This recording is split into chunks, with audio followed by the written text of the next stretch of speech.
This is our 5th meeting of the Colorado River Drought Task Force, and I know that everybody's really been spending a lot of time on this and working hard on our objective, which is to provide recommendations to the legislature regarding drought tools and programs for the state of Colorado. We have our agenda in front of us today. We will start with public comment, as we have been doing. We'll have some updates on logistics. We'll take a break, and then we will start back in with our discussion of intrastate tools. We have 3 brief presentations, one from Jackie Brown on behalf of industrial users, one from Kevin Ryan talking about water sharing, and one from Orla Bannon on some environmental information for the group. After that, we will have time to dig into the intrastate discussions again.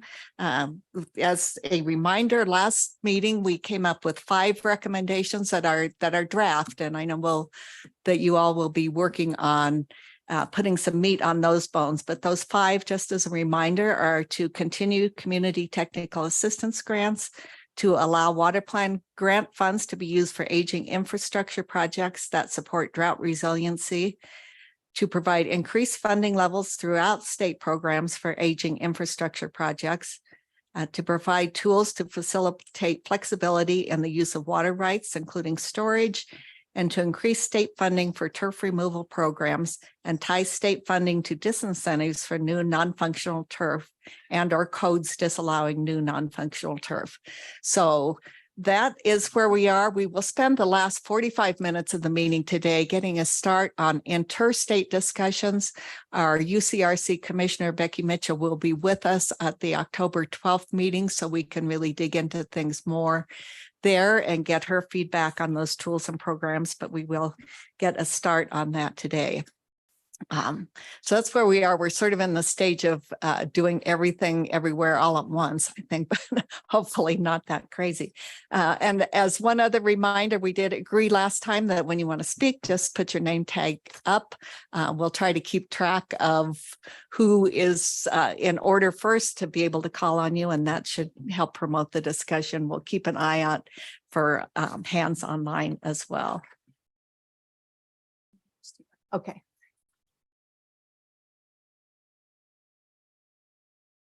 All right, so we are now official and recording. So let's start with approval of the agenda. Any comments, additions, questions on that? Yeah.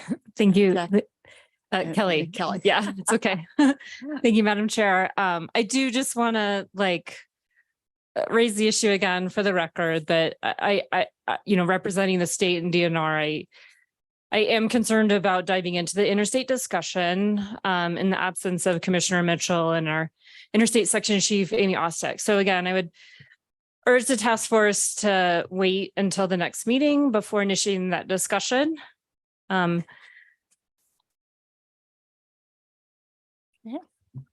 Any comments, response? That is on the agenda for the end of the meeting today. And Kelly, you are asking for that to be removed from the agenda. Is that correct? That's correct. My preference would be that it would be on the next meeting's agenda. That way, I just think that we can just have a more informed discussion when we've got our chief negotiator on interstate issues in the room. Okay. Thank you. Thanks. Any response? Anyone? Jackie? I don't have a problem with moving it to the next meeting. I think, we have a lot of tools yet to talk about. And I think that is respectful. I think part of what the task force is here to do is build relationships. And if that's a push in the right direction, I think that's perfectly acceptable to do. Thanks for the suggestion. Anyone else? Kyle? No, I also don't have a problem with moving it. I think just logistically, we're going to have a hard time getting to it today. So why try to rush any of the other conversations just to get to that? And if I think we can wait till a later date when others could be involved, that would be beneficial. All right. So we have, oh, sorry, Lisa. I just wanted to throw in my 2 cents and let the group know that I support that request. All right, thanks. So we do have a motion on the table to oh, sorry. I'm not very good at seeing tags, apparently. Lee. Yeah, and I just wanted to highlight my biggest concern with the agenda as it is written. It seems to suggest that we must get to the interstate, and I think with the discussion that we had at the last meeting is we might get to the interstate issues. I don't want to see us cut short discussion on interstate tools so we can hurry up and get to the interstate. I think there are a lot of good reasons why we shouldn't be doing that. But I also think we have a lot on our plate. Wow. I'm so sorry. Can you speak into the microphone? The people online can't hear. Sorry, Lee. I support Kyle. There you go. The brief review. All right, any other comments? All right, we have a motion on the table to adopt the agenda with the removal of item 5 on the interstate tools discussion. All those in favor? Aye. Aye. Aye. Aye. Opposed? Any abstentions?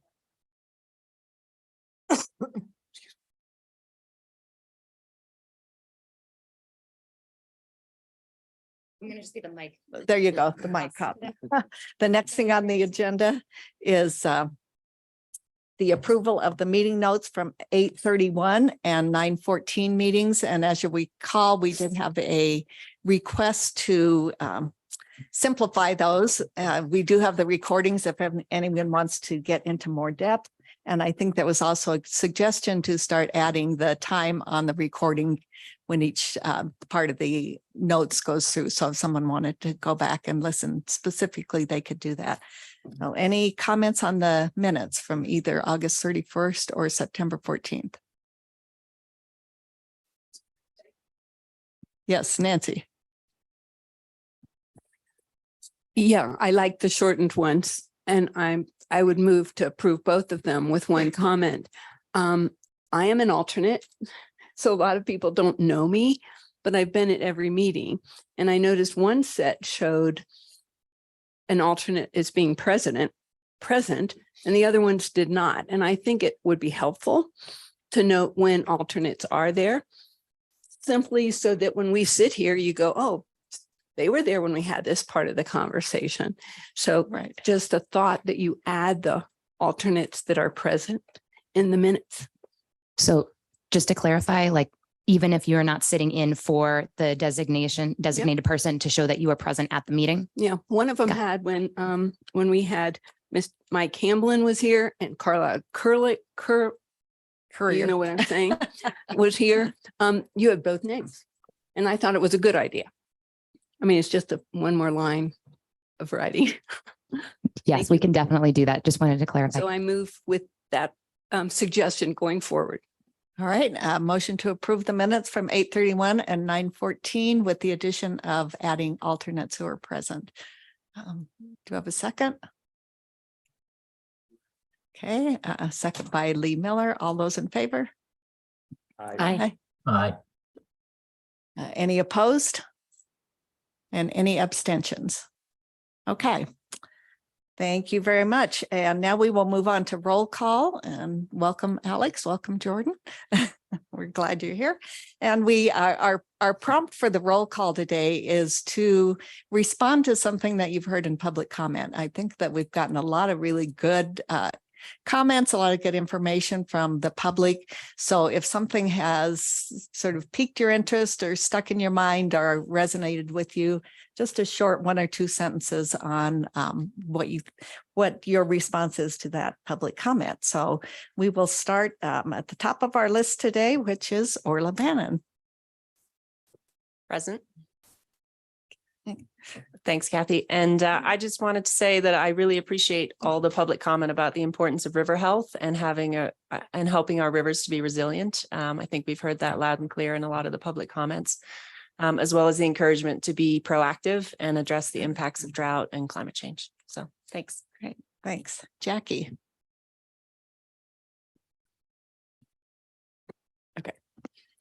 Present as well. My takeaway was from last meeting's public comment. There was a gentleman who brought up the concept of a statewide water newsletter, which I know seems like on its face kind of crazy, but I received the governor's guide, I think it is, to my personal email. And I was thinking about it because I'm sure each of us that receive water from a provider receives, whatever news we're getting from them, but we don't really get state news. And it's probably duplicative for people that are in water because you get all of the newsletters from the River District and CWCB, et cetera. But I don't actually think it's a bad idea. And so I just wanted to put my cheers behind that one. All right. I also don't want to write it, but But you would read it, But I right? support that it could really be important to inform just the general public about what is going on and how we do conserve water, et cetera. So, yeah. Great, thank you. Mike Camplin, Present. and any response to any of the public comment? All right, great, thanks. Aaron,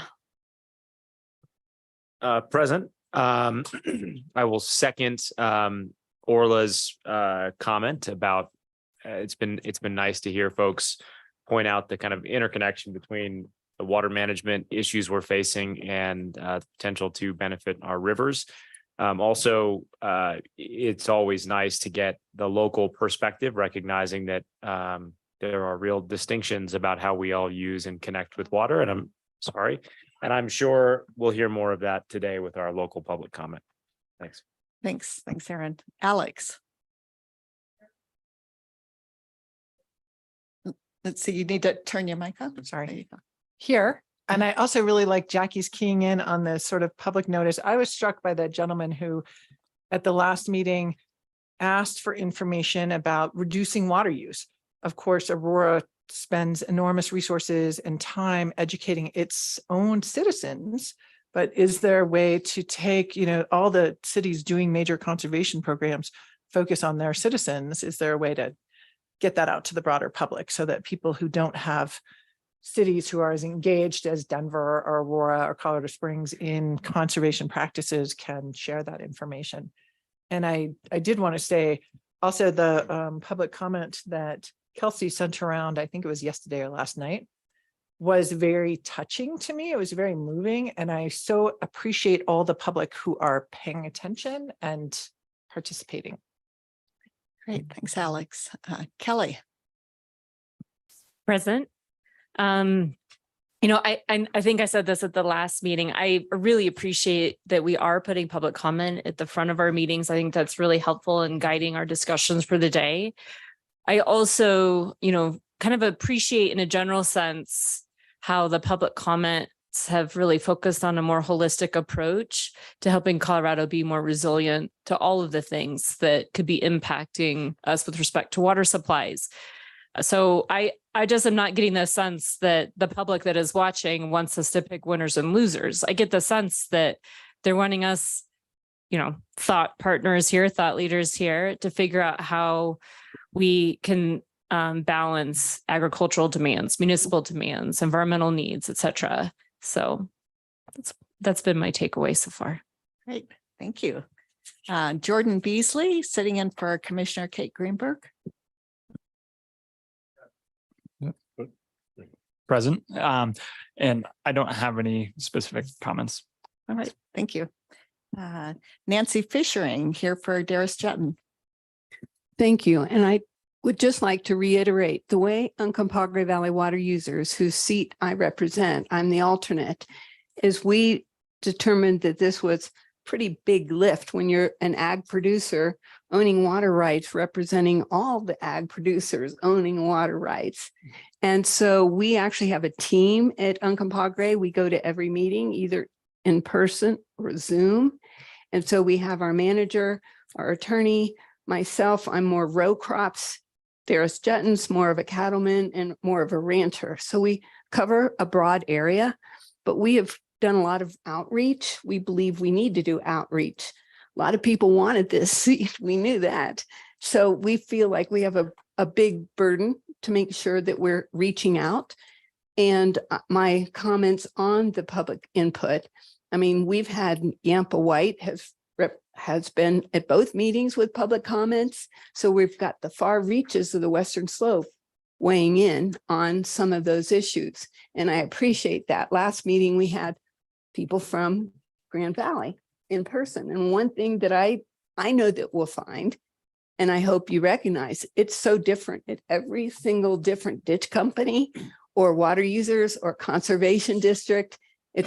We just are constantly cautioned, one size will never fit all.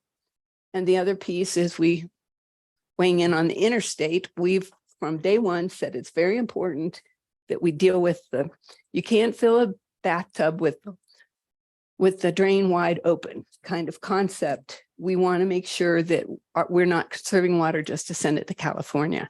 And so we really like the new switch that we've detected in this conversation to figure out what conservation measures will help Colorado internally going forward. So that's really how we look at it from Uncompahgre. And I just wanted to share that. And we've heard it, I think, many times from our public comments.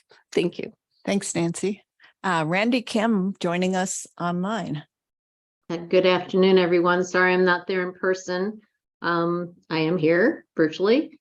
So I guess no specific comment, just kind of a general sense of the support of the public of the Drought Task Force. And then also that it's just that action is an imperative. So I just think that it's a heightened awareness and a sense of urgency that I'm feeling from a lot of the public comments. Great, thank you. Gerald Copenhaver also joining us virtually. Yeah, I think I'm here present, and I think this really shows how much interest there is in this whole process and how people realize we need to do some definite improvements to the way we handle this water and the way we're using it to keep our state going the way it should be going. And I think that all this public comment shows that for all the different uses that people have come by and come and talked about it, all of those are really important. And I think we're going to all have to get together to figure this whole thing out like we're doing. So I think it's really great that we have that public comment. Thanks, Gerald. Lee. See how this works. I'm present. And then just say that one of the things that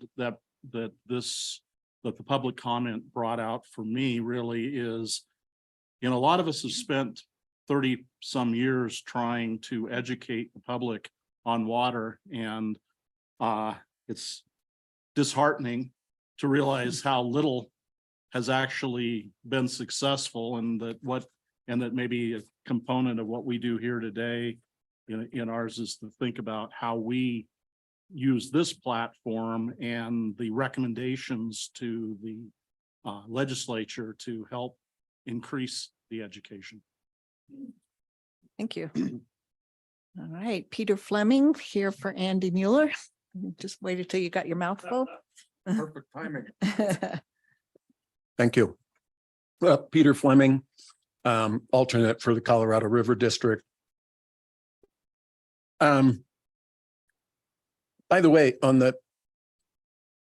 many of the alternates, including myself, have participated by Zoom in every meeting. So I don't know if that counts in Nancy's pitch about, identifying them as being at least observing the meeting, if not participating.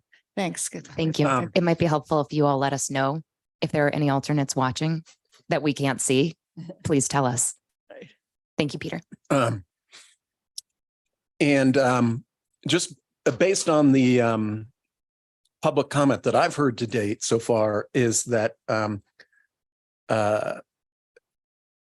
think the public would be disappointed if this group did not have the hard discussions that are necessary to tackle the issues that the public has brought to our attention. And that although, I expect Andy will be sitting in for the rest of the meetings, I hope that the group takes that to task and takes those hard discussions on so that this isn't a disappointment to the public. Great. Thank you. Kevin. Thanks, Kathy. I just would note on public comment, I thought about that question as I drove up today, going up I-70 and over Berthoud Pass and Highway 40. And the public comment that we hear quite a bit just really reflects this, we can call it the Colorado way of life, with the attention to environmental and recreational interests that we all have. And that as I think about it, I don't think I'm hearing it as an East Slope, Front Range versus West Slope type of conversation. It's important to all Coloradans, and it's definitely coming through in the public comment. Great. Thank you. Kyle. Present. I'm going to build on my raising children analogy with this one as well. And, there isn't the perfect recipe to raising a successful kid. We all know that, as there's not a perfect way that we can solve this problem, but there are things we can do to help, and we can correct and adapt as we go forward. And I think the public comment that I keep hearing is Colorado first. And we don't need to worry about raising other people's kids, California's or Nevada's or anyone else before, and we need to focus on ours and what we can do to be the most successful. And that, I think that comes from all sectors, of water use, whether it's ag or the environment or municipal, whatever it may be. What can we do to help folks in Colorado get through drought and cycles better in the future? Thanks, Kyle. Now we have Amy Huff, who's an alternate here for Steve Wolf.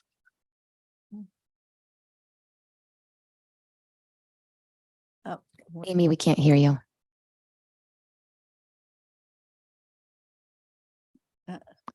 We still can't hear you. No.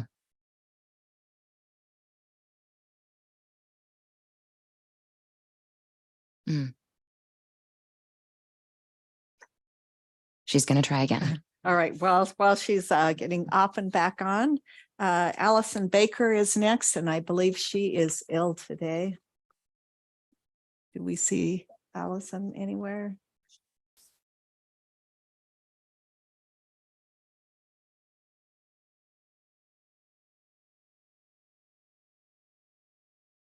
Okay. So we are missing Southwestern Municipal Water today. Do we have Letitia Yazzie or Mike Preston here? Present. Oh, there you are. Sorry. Letitia. The comment I would like to make is, hearing from the public, one thing is Colorado first. And that's very, evident as I'm traveling north and seeing all the ag producers and how important they are is what I think should be important. So that's it. Thank you very much. And Lisa. Present. I don't have a specific response to any of the comments that were made specifically, but I am happy to hear the variety of comments that we're receiving. I knew we would get comments from the various industries, municipalities, water sectors, such as recreational use, et cetera. But I've been really happy to hear from individuals who live in Colorado and who are interested and supportive of what we are doing, and have asked us to also look out for the interests of even just the river health, forest health, animals. Because I also think those are important along with all of the other larger water uses. Thank you. And Amy, we are seeing that you are connecting to audio. So if you successfully connect, we'll give you an opportunity to weigh in. Looks like you might be frozen at the moment. Good old broadband in Colorado, right? All right, we will move on to public comment, and this is the opportunity for anyone in the public to address the task force. Keep your comments if you can to 3 minutes, and we will alternate between in person and online. And I will turn this over to Kelsey and Jordan.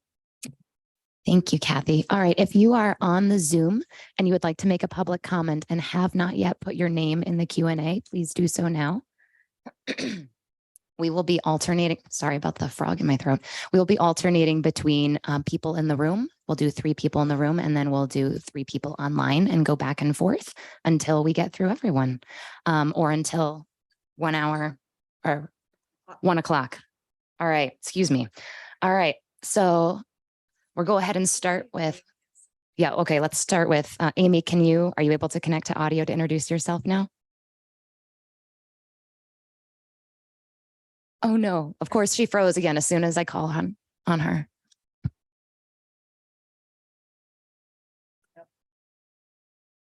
Okay. All right, so while we're waiting for Amy to unfreeze, we will start with public commenters in, oh, yes, Cal? Not to interject, but give Amy a little time. If anyone in the crowd wants lunch or anybody else at the table needs more lunch, they're about to start picking up, and there's plenty if you want some more. Thanks. Are you here for public comment? Okay. Did you have a chance to sign into the sheet? Okay. We'll get that to you. you. We'll take it. Thanks. All right, Amy. Oh no.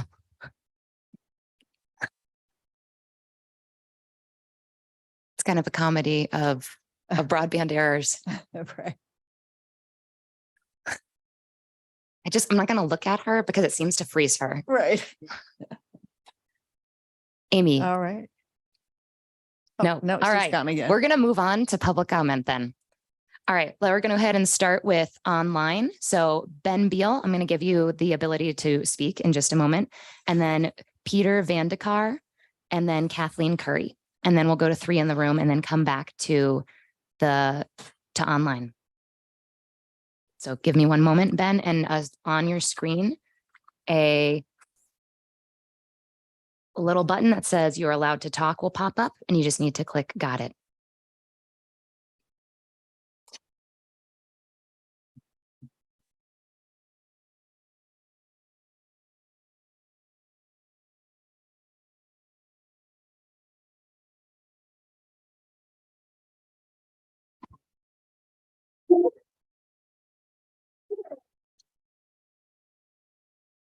Ben, are you there? Yes, Madam Chair, I'm here. Can you hear me? Yes, Can go you hear ahead. me? All right, I'll make my comment. Thank you, Madam Chair. As a former Routt County Commissioner, I understand how necessary it is to have champions for projects such as the River Drought Task Force. The mission is a big, complicated mission to address drought in Colorado River Basin and interstate commitments related to Colorado River and its tributaries. I would like to congratulate the task force for being the champion of this important issue. The Yampa River, the last river with a natural hydrograph in the Colorado River Basin, can be an important element in any drought plan. We have champions of the Yampa River in Northwest Colorado. I do not see entities from the Yampa Basin in the task force member list. I do see that there have been comments at previous task force meetings from Colorado residents that know the Yampa. However, this is different from formal representation. I would recommend that the task force find a way to invite friends of the Yampa and the Yampa White-Green Roundtable to the table. This recommendation is important relative to number 2 bullet under additional details for recommendations.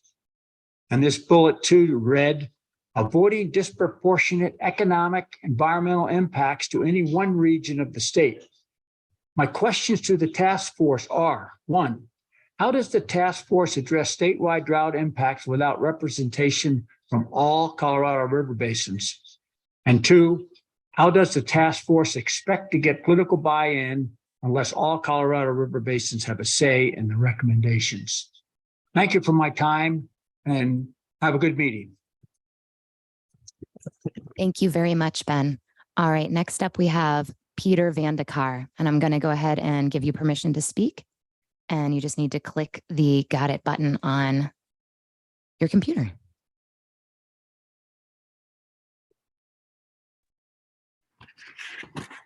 Thank you very much, Commission, for allowing me to address this.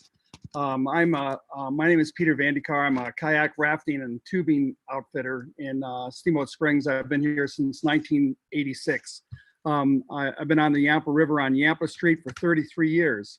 Early on, drought occurred about once every 10 years, one in 92, one in 02, one in 12. More recently, we've had droughts in 17, 21, and 22, and I define drought by as a river closure in Steamboat Springs, closed to all activity, recreation, all activity. So we've definitely experienced more drought in the last 5 years than we ever have in the past. Since moving here in 1990, the area has boomed in retail, restaurants, and residences. My staff of 15 to 20 employees depends on Yampa River flows, and the drought is definitely impacting lives, not only with my business but all in the whole area.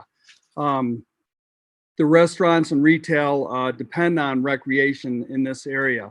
And the stewardship and advocacy of the health of the Yampa River depends on recreation. So your efforts are hugely appreciated. And I implore you to help us keep water in the Yampa River. Thank you very much for your time. Thank you so much, Peter. All right. Next up, we have Kathleen Curry. Kathleen, I'm going to give you permission to speak, and then you just click the button on your screen.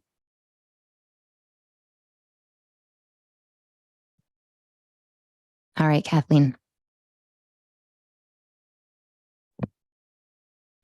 Hi, I don't know if you guys can hear me. I didn't get a button that said.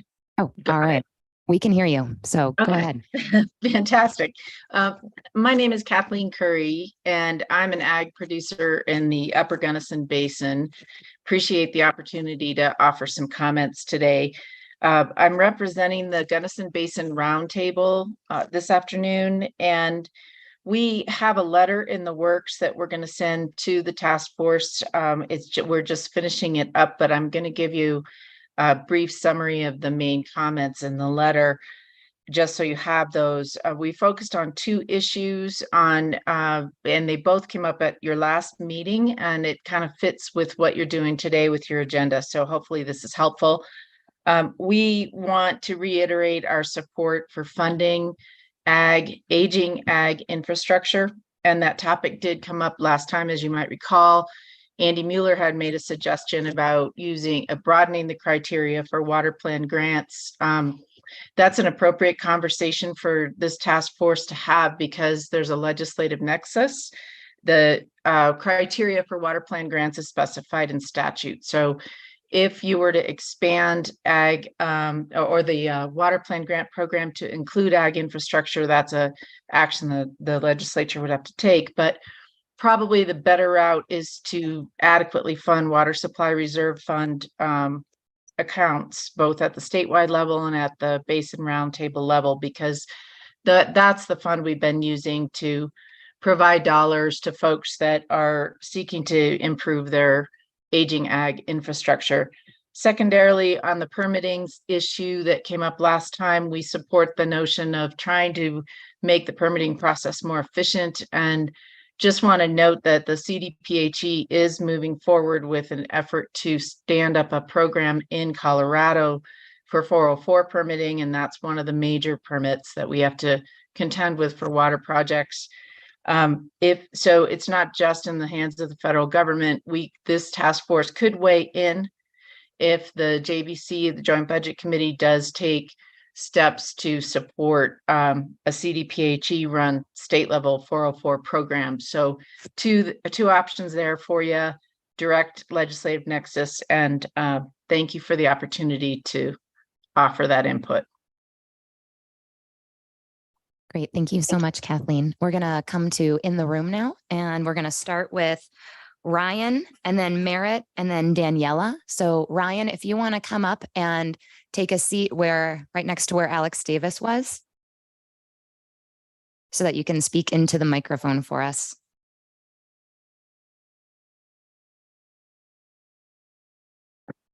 Hey, you're live. Cool. Thanks for the opportunity, guys. My name is Ryan Barwick. I'm a Grand County local outfitter. And I always worry that recreation's not really heard in these rooms. So just thought I'd give you my 2 cents. And thanks to Peter for chiming in. Rivers, recreation in the mountains on the Western Slope is important. It's important to local economies, jobs, as well as river health, ecological, fish, you name it. All the biodiversity depends upon it. Challenges for any business, any industry is always predictability. Colorado with rivers, we have none, and that's just kind of the way the game is and has always been. And I view this as an opportunity to bake recreation in from a minimalistic perspective in terms of how it's going to work and hopefully be sustainable in the future. So from business perspective, predictability around some sort of minimum flow. What's the base level fish need to survive? What's the base level to have recreation businesses operate? In today's world, those conversations exist, but there's no hard number that anybody agrees upon for a multitude of reasons, and that's okay. But this is an opportunity to have those conversations around what's base level of river health for multiple purposes. Without that, we get fish alerts, we get fish closures, cancellation of trips, decrease in recreational opportunities, and ultimately that affects local economies and jobs. So causation to that, well, we could probably spend hours on that, but just a few quick bullet points. The Trans Mountain diverters, right? It's part of the equation. I totally get it, but there's no incentive to keep a base level in the river, right? I see friendly faces in the room. They're good about adjusting when they can with supplies that they have to help out, but there's no predictability around it. You never know when it's coming. Rivers go up, rivers go down based upon factors that are controlled by Trans Mountain diverters. So communication is paramount in that situation, unless we ever get to a world where there's base level flow that you can actually plan around, predict around. And I realize that is a big ask and a complicated lift for this group, but nonetheless, it's important. In terms of possible solutions that could be baked into this that I was trying to think of, we've all heard about buy and dry. We've all heard about flooding fields, that kind of stuff. I would just suggest that, if I could write the law, I would tell you it is a beneficial use to leave water in a river. There are benefits to that. So thank you for the time. Thank you so much. All right, next up, Merritt Linky. My apologies. I'm going to say. Welcome to the table. So thank you. Yes, I'm Merritt Linky. And thanks Northern for hosting this event. This is a great facility. So, and thanks for the opportunity for not only for me, but for everybody that's speaking for public comment. So yes, I'm Merritt Linky. I'm a Grand County Commissioner, and this is my 11th year of doing that. But I'm also part of a 4th generation ranch family here in the Valley in Grand County. My great grandpa homesteaded here in 1883. So we've been around a long time. So I get it that the goal of this group is to make recommendations for the legislation.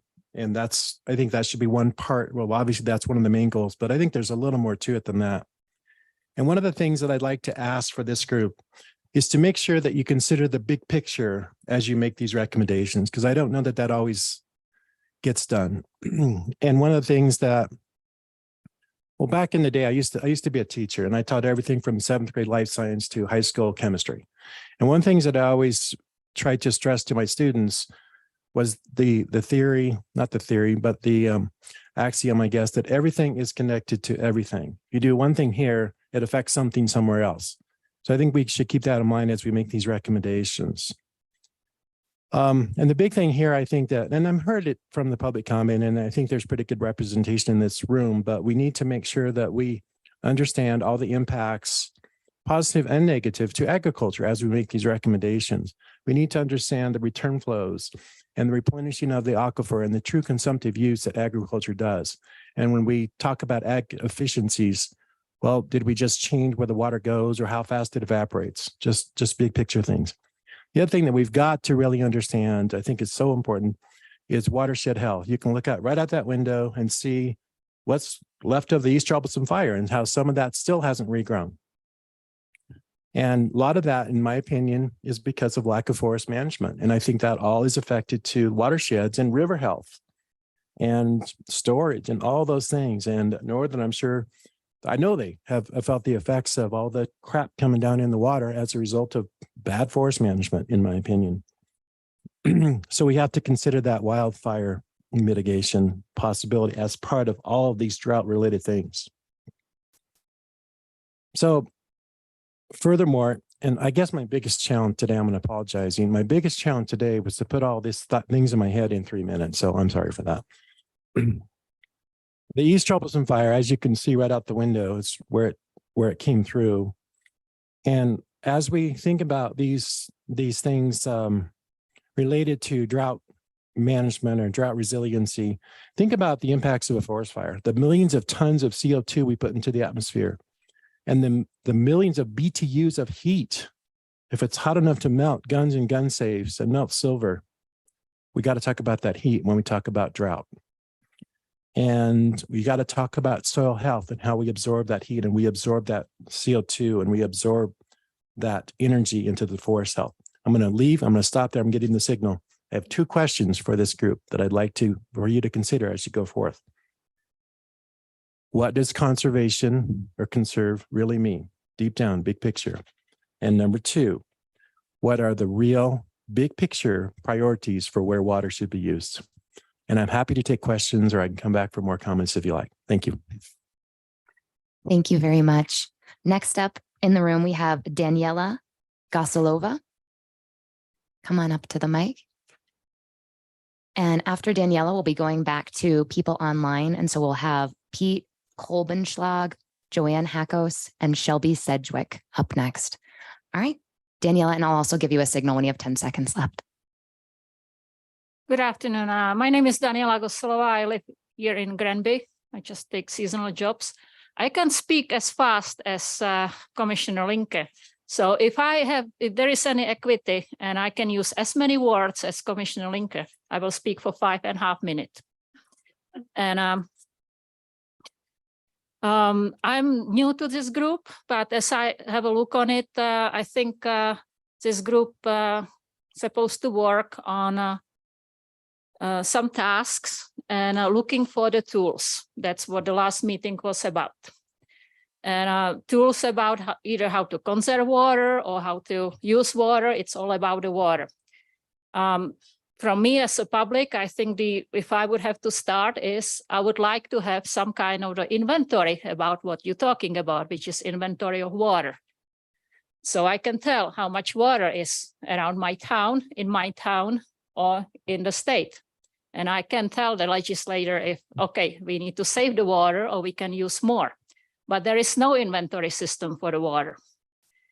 And in order to put something together, I think it will take legislation pretty much several sessions to put it some kind of the source platform when any person in the public can see that we're losing water, getting more water, need to save the water and make a judgment.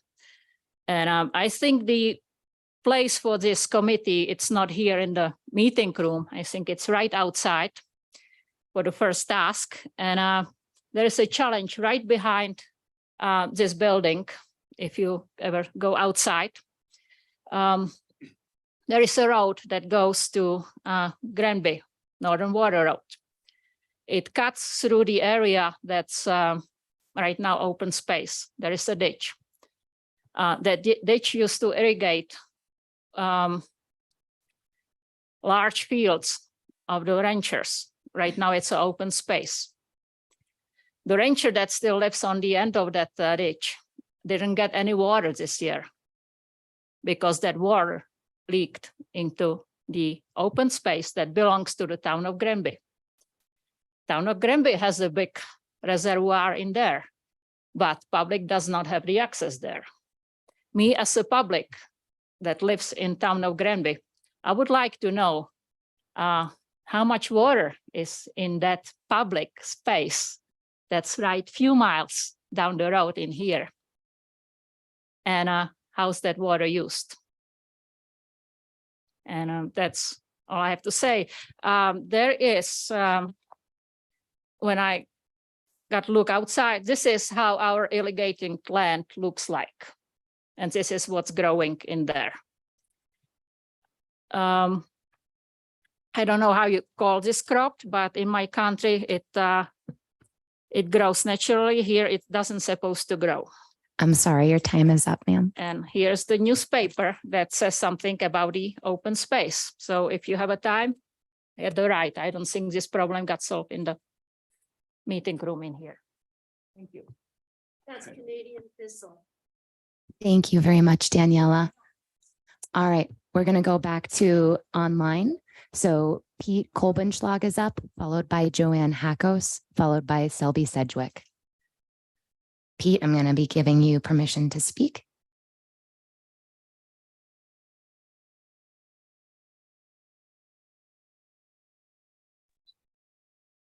Hi, thank you. Can you hear me? Yes, we can. Hi, thanks. I'm Pete Kolbenschlag. I'm with the Colorado Farm and Food Alliance. And thank you very much for the task force for taking on this super important job. It's complicated. There is a lot at stake. My organization works primarily in the North Fork Valley, but in the upper reaches of the Gunnison, and we promote watershed health. We think that a healthy watershed makes for resilient farms, both in terms of drought, but in terms of mitigating and adapting to impacts from climate change. And so we like nature-based strategies and conservation-oriented solutions. And I would like to just point out the recent survey that just came out of the University of Wyoming, I believe, that indicated that ag is ready to help out with this, but that work is best focused with local water managers. This is what the survey indicated, and this is our position too, that there's a lot of great work to be done in watersheds and with local organizations and local watershed groups that are doing this work. And so I just really want to emphasize the need to direct that money into local work, local mitigations, local adaptations at the watershed level, which we think benefits all users, including ag, but also the ecosystem and keeping some of that water in rivers for recreation, for fish, for riparian health. So thank you. That's all I have. Great. Thank you, Pete. All right, Joanne, you're up next. I'm going to give you permission to speak.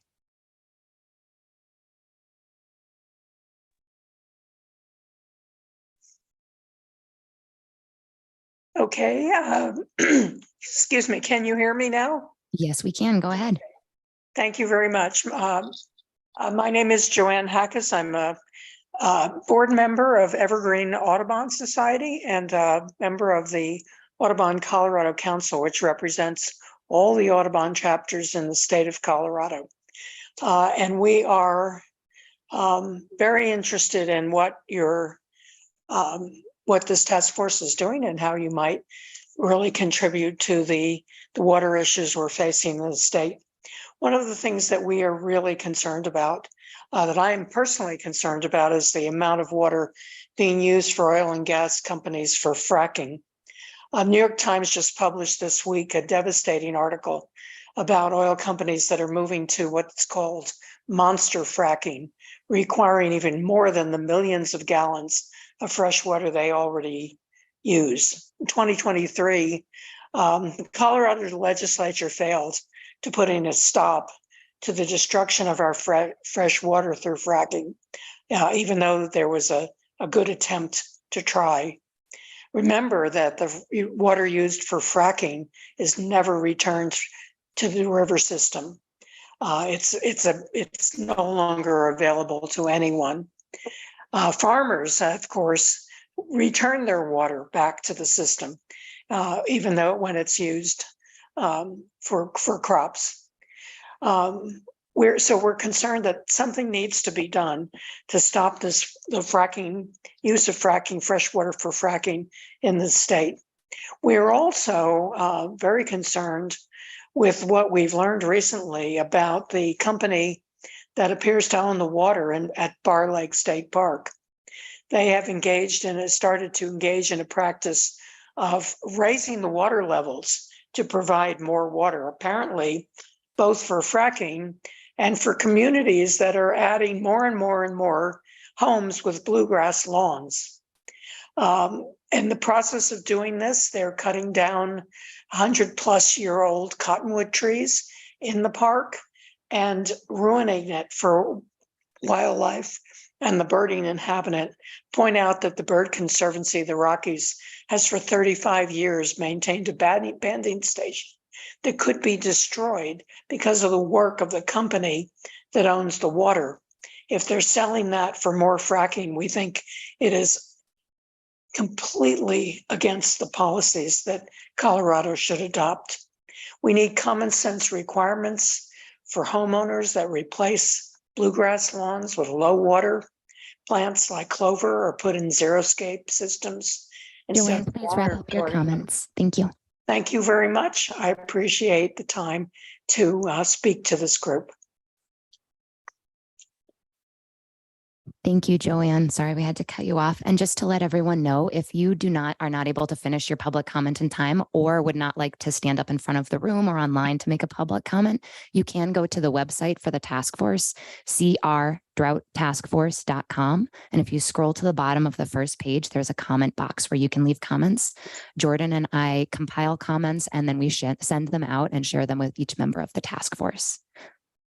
All right, next up is Shelby Sedgwick. Shelby, I'll be giving you permission to speak.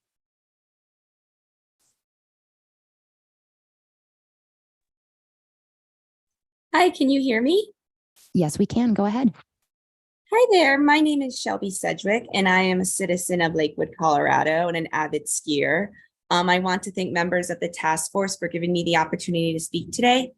As a lifelong citizen of Colorado, I'm 25 years old. I'm very aware of what's going on with the water, and I adore the state and want to see it flourish for generations to come. If you know Colorado at all, you know healthy rivers are the key to sustaining our state and all life forms. And even though we've seen rainfall this year, Colorado River has declined 20% over the last 20 years. And we know that this drought is going to affect BIPOC and low-income communities the most. Not only does this issue affect our most vulnerable, it also affects species that we share the state with, and we must be a voice for them at the table. BIPOC and low-income communities are also at the forefront of the effects of oil and gas, such as fracking, that also uses a large amount of water, as we know. And drought task force members must improve how water is managed at the state and local level to prevent water shortages by identifying recommendations for legislation 2024. And those most impacted, such as BIPOC, low income, those without clean water, must have, if not a voice, but the biggest voice at the table. We are all connected by Colorado's water and water issues. It impacts us, and in some ways, we need to find solutions that work for everyone, not just on the Front Range, but the West Slope and all of Colorado. And it's going to take increased municipal and industrial convention on both sides of the divide. And I encourage you to please think for the next generations. Thank you. Thank you very much, Shelby. All right, we're going to come back here into the room and we've got Ken Curtis, and then we have one more person after Ken, but that puts us after 1 o'clock. Would we like to hear the last person? Okay. And so then after Ken, we have Jeff Myers. Thank you. I'm Ken Curtis from Dolores Water. We mainly supply irrigation in Southwest Colorado to the Ute Mountain Ute Tribe, Montezuma, and Dolores counties. We work closely with Gerald Copenhaver, who wears many hats in our area, so we are well represented. At this point, I don't have a lot of specifics, but I do want to represent the great stuff we've heard from this task force so far. Really appreciate your efforts. You got one heck of a challenging schedule. I think knowing many of you on this task force, there's great representation given the legislative directives that were set into the law. With that, Colorado's been discussing these issues for many years, and we all know there's no silver bullets, but I really appreciate what you have started to establish on this task force. First, do no harm. Second, benefit Colorado with your efforts. Put Colorado first. You're going to need grassroots supports, and I appreciate you letting all this public comment right up front and online. The solutions are going to be locally driven. And there are things you can recommend. I appreciate the aging irrigation infrastructure, but valuing all these sectors from recreation to conservation and trying to keep all our different sectors whole is going to be critical. I don't think you can fully separate interstate and intrastate issues, but at the same time, I appreciate that we all recognize Commissioner Mitchell represents the state of Colorado. With that said, she needs the support of all of Colorado, and to her credit and her team's credit, they are hitting the road and getting that input. But I think this group's going to add some valuable input because she can't do it alone representing the state. So with that, this group's going to be important to Commissioner Mitchell and the rest of the state. You're doing a great job. Stick to those principles you've expressed as you have those tough conversations. And please keep up the good work. I hope to have more specifics in writing prior to you wrapping up, but thank you. Great. Thank you, Ken. All right. Last up, Jeff Myers.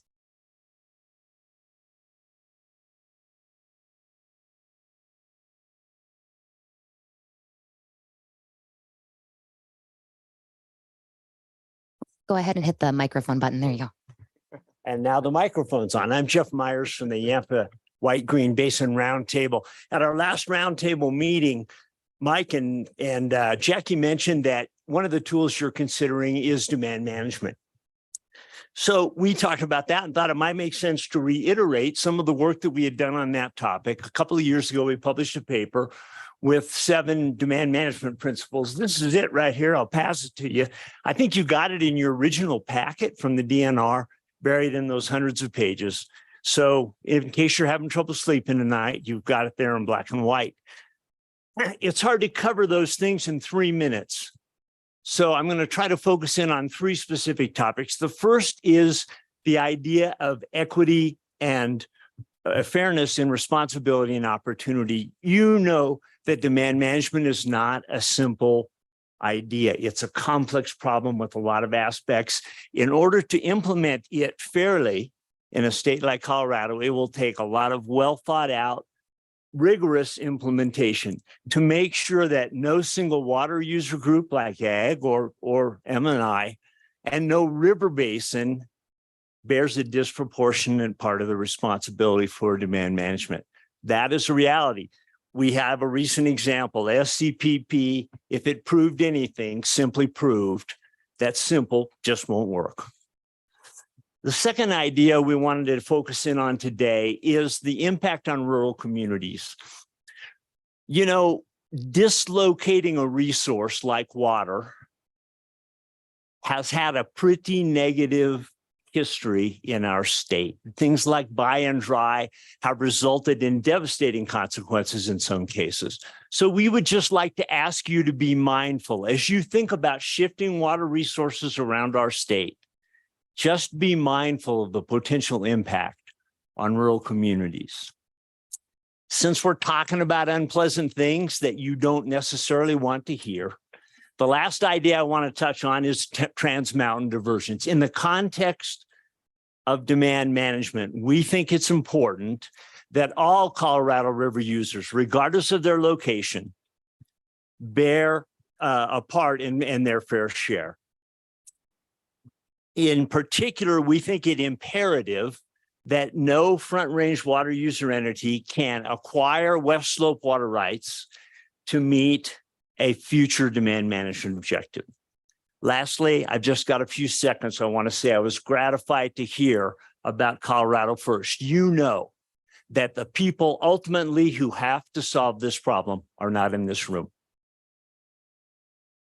Don't signal the lower basin a willingness to sustain their unsustainable overuse of this river. Thanks. Thank you very much, Jeff.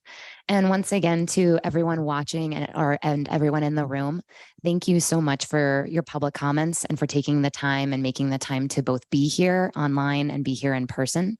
The task force specifically made a point of having public comment at the beginning of each meeting, and I know each of them appreciates it.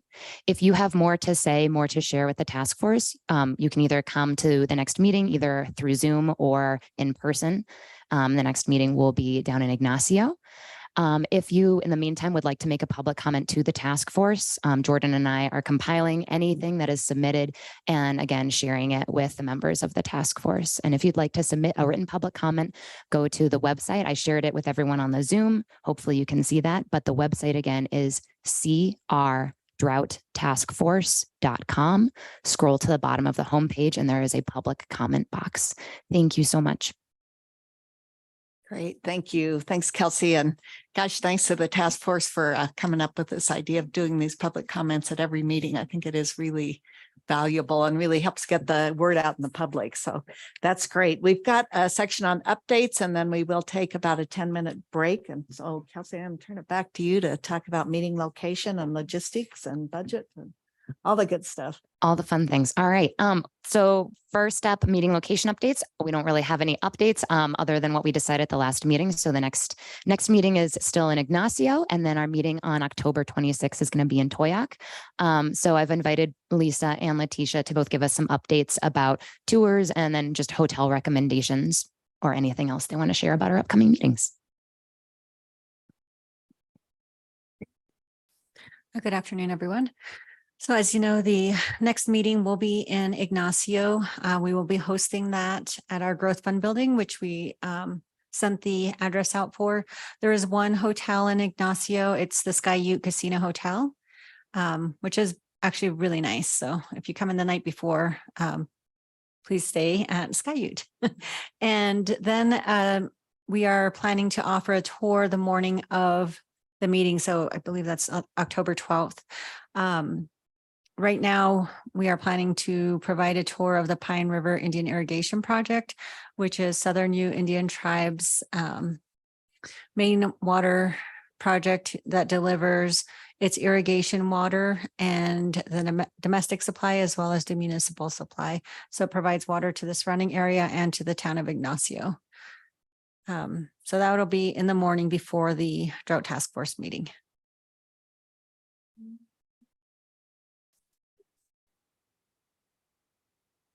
Do you have times for that tour, like when it would start? Yeah, I would say it's going to start either at 8:30, and I'll send out more specific information after this meeting on where to meet and the time frame. But I would say it's about 8:30 to 11 a.m. Thank you. All right. Yeah. And Lisa, if you can share that information with us, we'll get that sent out to everyone. And then Letitia. Hello. So the Toyac meeting is going to be at the community center, and I have set up a room block if anyone is interested at the U Mountain Casino Hotel, and the group code is Colorado Drought Task Force. And let's see, the second update is I was wondering how many people were going to do the tour and if I needed to schedule to have a shuttle or Suburbans to meet at the community center, then take you to the farm because it is 15 minutes away. And I was thinking that be like start at 8 a.m. and then be back around 11:30. So if I could, yeah, just get a quick show of hands and then know if I need how many. We're gonna have two, three, five. So we can get a count now, and then I can also send out an email and get kind of a more official count for you as we get closer. Okay, but looks like majority. Okay, thank you. That's it. Great. Thank you, Letitia. And I'm so sorry. I wanted to jump back real quick. Tyler, your name was on the sign up for public comment, but it was crossed off. Okay, good. All right. Just verifying. All right. Thank you, Lisa. Thank you, Letitia. And we'll see you all in Ignacio next time. So next up, just a quick budget report. We're going to be going ahead and moving to making our final meeting on December 7th in person, unless anyone has objections to that. With the changes to travel reimbursement, we have the financial capability to do that. So that's the update on the budget. Also, please, if you are planning on submitting travel reimbursements for our meeting either in August or our meetings in September, please make sure you get those submitted for August as soon as possible, and then for September by October 20th. And then I don't have anything to report for public viewing and participation report. I thought we were keeping analytics on our website, and we are not. So that's my report. I think just from informal conversation, people are paying attention, and we're seeing that in the public comment too. So that's good. That's great. All right, let's take a 10-minute break and be back at 1:20. Jackie. Thanks. I just wanted to mention that I did I pretended that I was not on the task force and went to the public site, and the locations aren't listed on there, as they still said TBD, unless I was in the wrong place. On the website? Yes. Yeah. Thank you for that feedback. We will make sure it is much more clear. All right. Anything else before break? All right. See you back at 1:20.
We're letting folks on screen back in.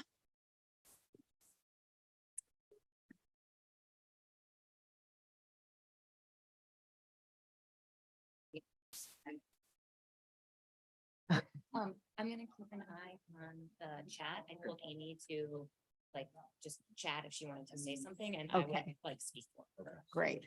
Great. Yes, sir. Yeah, go ahead. Sure. Yeah. Yep. All right, let's grab our seats and we will start our continued discussion of intrastate tools. All right. All right, Jackie, is your card up for previously, or did you have something there? That means you owe us a donut, right? Great. All right, welcome back from break. I told Kyle we're going to have to lock the door to keep people from going outside. It's so gorgeous out there. Welcome back. This is a continuation of our discussion from last time. There have been a few additions to the spreadsheets. Kelsey emailed that out to all of you. It's on the public website. It's on the SharePoint, so you can take a look at those tools that are out there. We have three presentations to. I was gonna make the announcement about the website. Okay. Three presentations to consider today before we start nominating other ideas for recommendations to the legislature. We've got Kevin Ryan, who is going to talk about water sharing agreements, Jackie Brown talking about what they've come up with as some tools from the municipal side, and Orla Bannon with some environmental suggestions. What do you have? And really quickly, for anyone who is online or in the room or on your computer, we did put the tools spreadsheet that we compiled from all of the suggestions from the task force members. It is live on the website. It went live yesterday afternoon. Unfortunately, Pueblo was without internet yesterday, so I was unable to share it with anyone. Pueblo does have internet now, thank goodness. But it is on the website. If you go to the resources page on the website and scroll to the bottom so that members of the public can view the working tools worksheet as well. Great, thank you. All right. Any questions before we dig in? All right, Kevin, you got 15 minutes. Okay, thanks, Kathy, and thanks, everyone. And I'm going to do my best to try to do something helpful for the task force here without being overwhelming or taking too much time. And hopefully this will lead to more discussion. But I noted at the last meeting, for much of the end of the meeting and specifically toward the end of the meeting, there was a question about what water sharing is. We talked about a couple of examples of water sharing, but what is it? And it's interesting, as I look around the room and on the screen, we all come from different places. We see that in a lot of our suggestions and our perspectives. And Kathy, I think you asked at the end of the meeting, who could share, well, wrong word, who would like to talk about and inform us about water sharing? And I just kept looking around to see who was going to raise their hand. And then maybe I looked at myself and I thought, maybe that's me. And so I appreciate having the opportunity to share a few things and talk about this. But at the state engineer's office, we see a variety of approaches. We've watched legislation over the years. We watch what people try to do on a formal and informal basis. So we do have that front row seat to a lot of this. And I thought that maybe would qualify me to share some things. And I've got a couple caveats before I just jump right into that. And that is, I'm going to, well, let me just first of all say,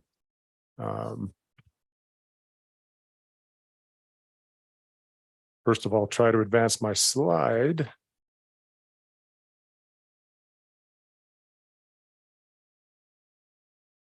Okay, I should have done a dry run on this.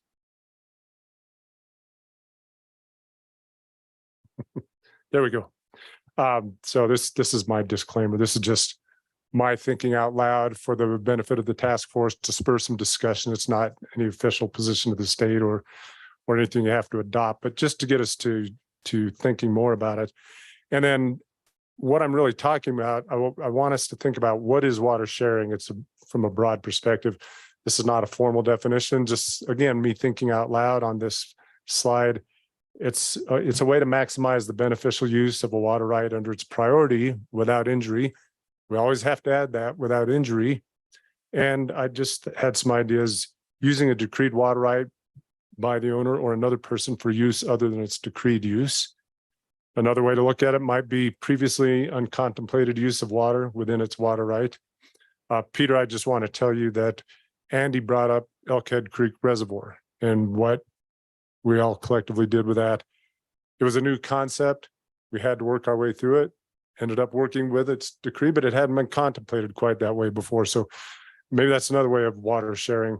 And then just a legal, non-injurious deviation from strict priority administration. And so as we're thinking about solutions to drought or tools for drought resilience, think about this water sharing that I'm going to present, but I want the task force to think in a slightly different way too. What's the benefit of sharing? How does sharing water address drought? We talk about maximizing beneficial use. That's a great tenet. It rolls off the tongue for us Coloradans, but what exactly does that mean? Why do we want to share? And Kyle, you made a good statement in our introduction. You asked, what can we do to get through drought better? And so are these things that through sharing, we can get through drought better? Now, here's a long list. I'm not going to go through them now because I'm going to go through them one by one in just a minute. But think about a continuum from actions or mechanisms that are less formal, easier to do, less complex, on up the continuum to things that are more difficult, more complex, more formal. And that's the way I'm going to go through it. So you can look at this format. You can see at the bottom, there's the little speedometer, the complexityometer at the bottom that we're going to use as we talk about these things. And you will see that progress. I'm not afraid to make up words. You will see that progress as we talk about that. Again, my intent is to show you these items quickly, and then however much we want to talk about them and get into more detail, we can do that. One thing I'm aware of that happens on our ditches and rivers all around the state is there's just informal agreements among water users where they agree among other water rights holders on the river. I'm not going to divert today. I'm going to let you divert today, but tomorrow you let me divert. And that happens all the time. And it's consistent with the prior appropriation system. It's very informal. It's not memorialized, but that happens all the time. Next, again, this new previously uncontemplated use of water under its water right. So that is that decree that has always been used for this beneficial use in this way. But somebody looks at it a little bit differently and asks, could this possibly be used to do this? I don't know. Let's ask the water commissioner. Let's ask the division engineer. Let's ask our attorneys.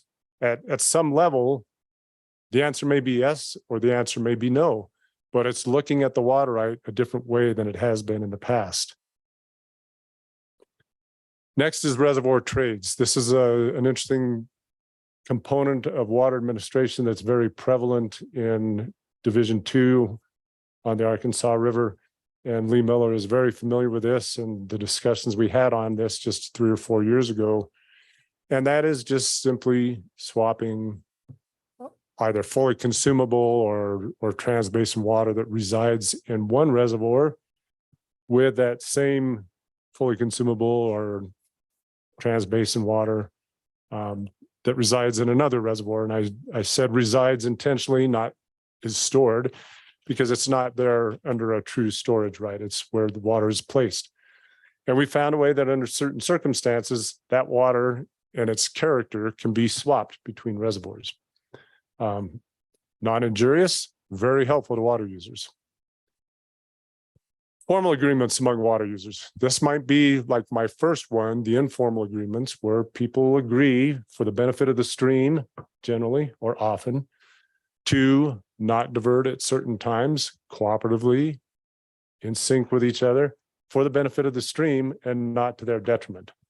I've been involved in a couple of those discussions at different places on the West Slope, and it works. Often it takes funding for them to develop, and it takes a lot of collaboration. But you can see again on our meter at the bottom, we're getting a little more formal, a little more complex. I wanted to put in, just as a placeholder, current conservation plans. We do have those in place, and I won't go off, name them off now because I couldn't, but there might be plans already in place that people can enroll in. Again, we're talking about sharing water, and we need to consider it in the context of whether this is toward drought resilience. Next, exchanges, substitutions. This is that we've been using this administration tool on the river for decades, and it's simply it's never simple, but for our discussion, it's taking water out of the river at an upper location that's not in priority, but replacing it with a different source of water lower on the river. And within that intervening reach, there's nobody there that's impacted. And certainly in the reach below, nobody's impacted because the river's whole. So it's a tool that allows, again, moving water around, so to speak, on paper without impacting other water users. This is another placeholder that allows me to make an important point: efficiency practices. An efficiency practice, as we think of it in water administration terms, is that practice to divert less water or apply less water toward the same consumptive use. So I really want to make sure that we don't think of efficiency as creating conserved water that somebody can, through a legal mechanism, allocate to somebody else, or lease to someone else, or give to someone else. Because when we take that efficiency practice, if we leave water in the river, that water is subject to priority administration, just like the other native water in the river. So we need to remember that, but it may be beneficial for someone to be more efficient and leave that water in the river. It may survive a certain stretch, longer or shorter, for the benefit of the river, or who knows, for another water user. But we can't administer that. Sorry, of course we administer it, but we can't give it special regard just because it resulted from efficiency. It's administered like the native water in the river. Agricultural water right loans. I'm looking out of the corner of my eye at Aaron Citron here, but this is a specific statutory mechanism. We think of it as in-stream flow loans because, Aaron, I think most cases that's how it's been used, but it can also be used to loan water from ag to ag. And you can do it through an expedited process or through a longer term renewable process. It's limited to the number of years in a period that it can actually be exercised, and the number of periods during which it can be exercised. But it's there and it's been used. I think it's been used well, Aaron, if I'm not mistaken. So interruptible water supply agreements. Lee Miller alluded to this last week or 2 weeks ago a couple times. It's probably been in the statutes for 20 years or so. And it's through an administrative approval with the state engineer, where a loan agreement between two parties that includes, of course, a consumptive use determination of an amount that can be loaned is approved by the state engineer to be administered and exercised without causing injury, without causing an expansion of use. And I think, again, it's limited to 3 years of operation in 10 years. Lee, you asked the question, why is this not used more? And I think these are the kinds of things that the task force needs to talk about. And I'll just mention that, Randy, I don't know whether it was you, but I'm thinking at our early meeting in Aurora, maybe it was you, Randy, or someone else that asked, can we identify the gaps? And I heard the gaps between what we want to do and what's currently available. So these are some of the things that are available, and I hope I'm setting up that discussion of what the gaps are, including with interruptible water supply agreements. Where does it fail to meet people's needs?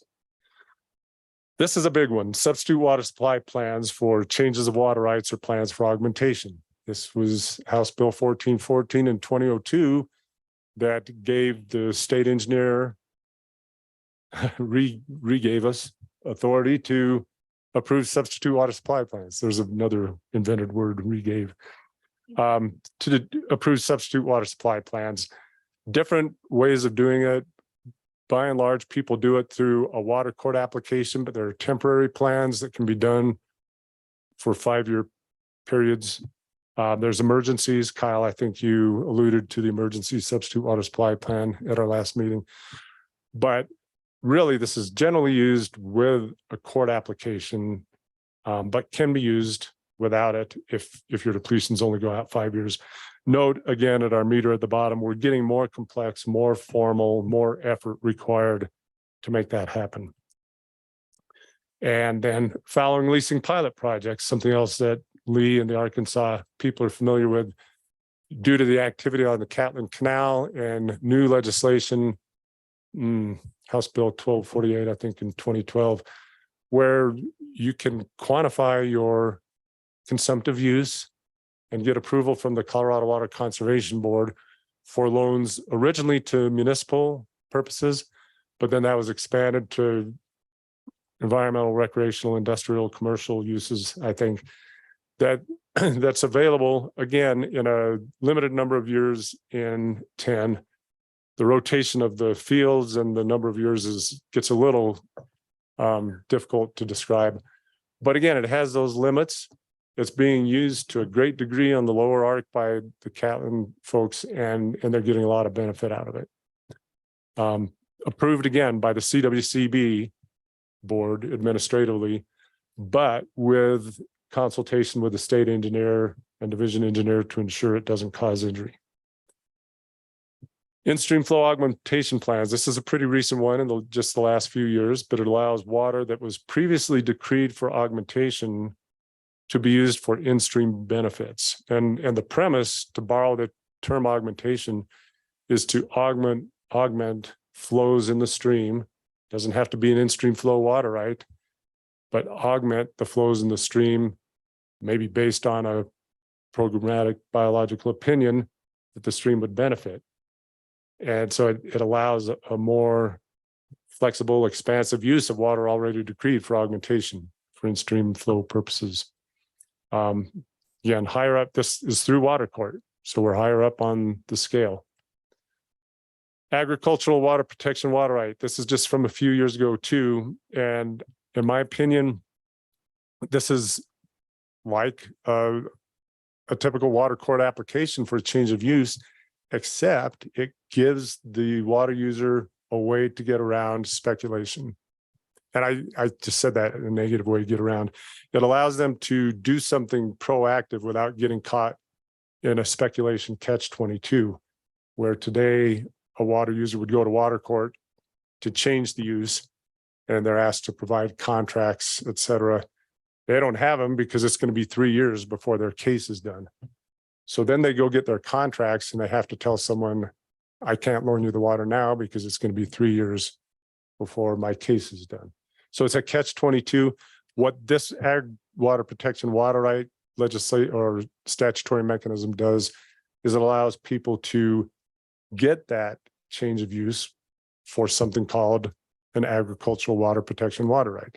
And then when they actually want to put it to use for something specific, perhaps a lease to a municipality, that's done through a much shorter term, or well, a short term, but also a shorter turnaround SWSP, substitute water supply plan, with the state engineer.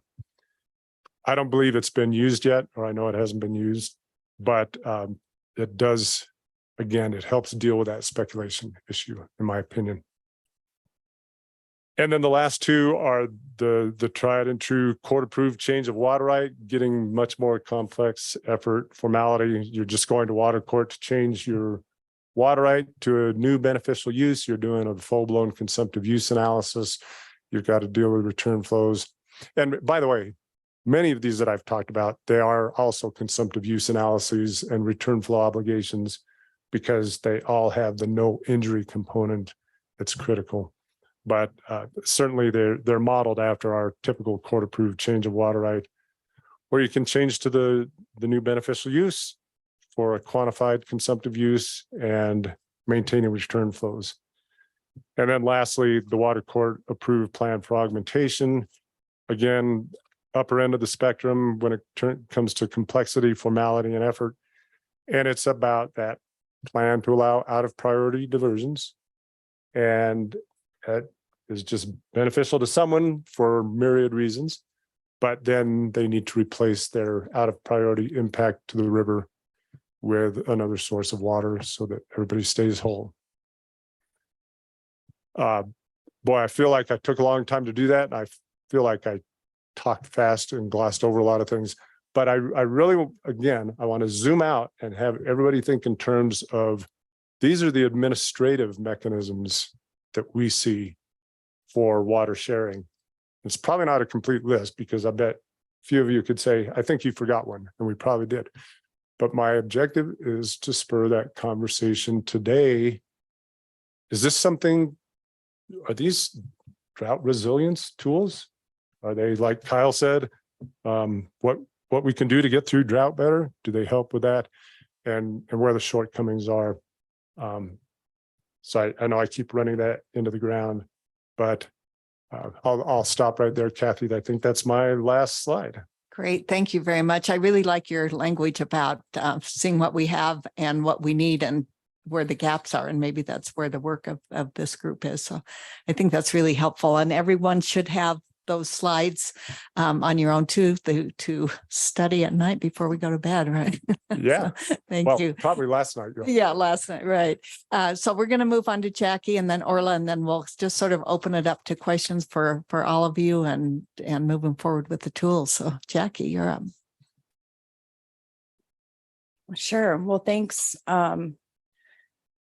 That's a lot of information at one time. Now I'm tired either from that or the Mexican food for lunch. So, well, thanks for giving me time on the agenda. And I guess, something that Kyle mentioned earlier, or no, I'm sorry, it was Nancy, about the responsibility of representation on the task force is a great introduction for what I'm bringing to you today as an industrial water user representative with operations on the West Slope. There's not a ton of industrial uses that utilize a lot of water on the West Slope that I'm aware of. I really come to this representation from the lovingly called Sparky utilities, which are those of us who operate thermoelectric generation stations in Colorado. So I spoke with some industrial users like, hey, I'm on this task force. I want to make sure that you all are informed about the work we're doing and feel comfortable providing comment through me and or on your own. And, here's what we've been up to. And then also, hey, what can we do to help in the situation that we're in? Obviously, everybody's aware of the Colorado River issues that operates a power plant for a number of reasons. But by way of background, I wanted to just talk about those of us that I'm mentioning that are impacted industrial users. We were especially impacted by some legislation that passed in 2019. And it can be referred to as the greenhouse gas bill or Senate Bill 19236. And it's statutorily 40-2-125.5. And it was passed by the General Assembly applying carbon dioxide emission reductions to the state of Colorado. So the legislation mandated an 80% reduction to carbon dioxide emissions by the electric utility sector by 2030. And then it also requires generation using 100% clean energy resources by 2050. So, the concept we came up with to share with you, is a potential temporary solution that we're offering here. And that is basically that we could temporarily extend some of the existing provisions that apply to municipal water providers to electric utilities and supporting industry that experience reduced water demand due to the energy transition legislation. so that we have mechanisms to maintain our portfolio of water rights through the energy transition planning period, which is, as I mentioned, 2050, that those water rights may be available to support the development of clean energy generation. And then secondarily, that the portfolio of our water rights can be used during the transition in a manner that supports the state of Colorado's drought response initiatives.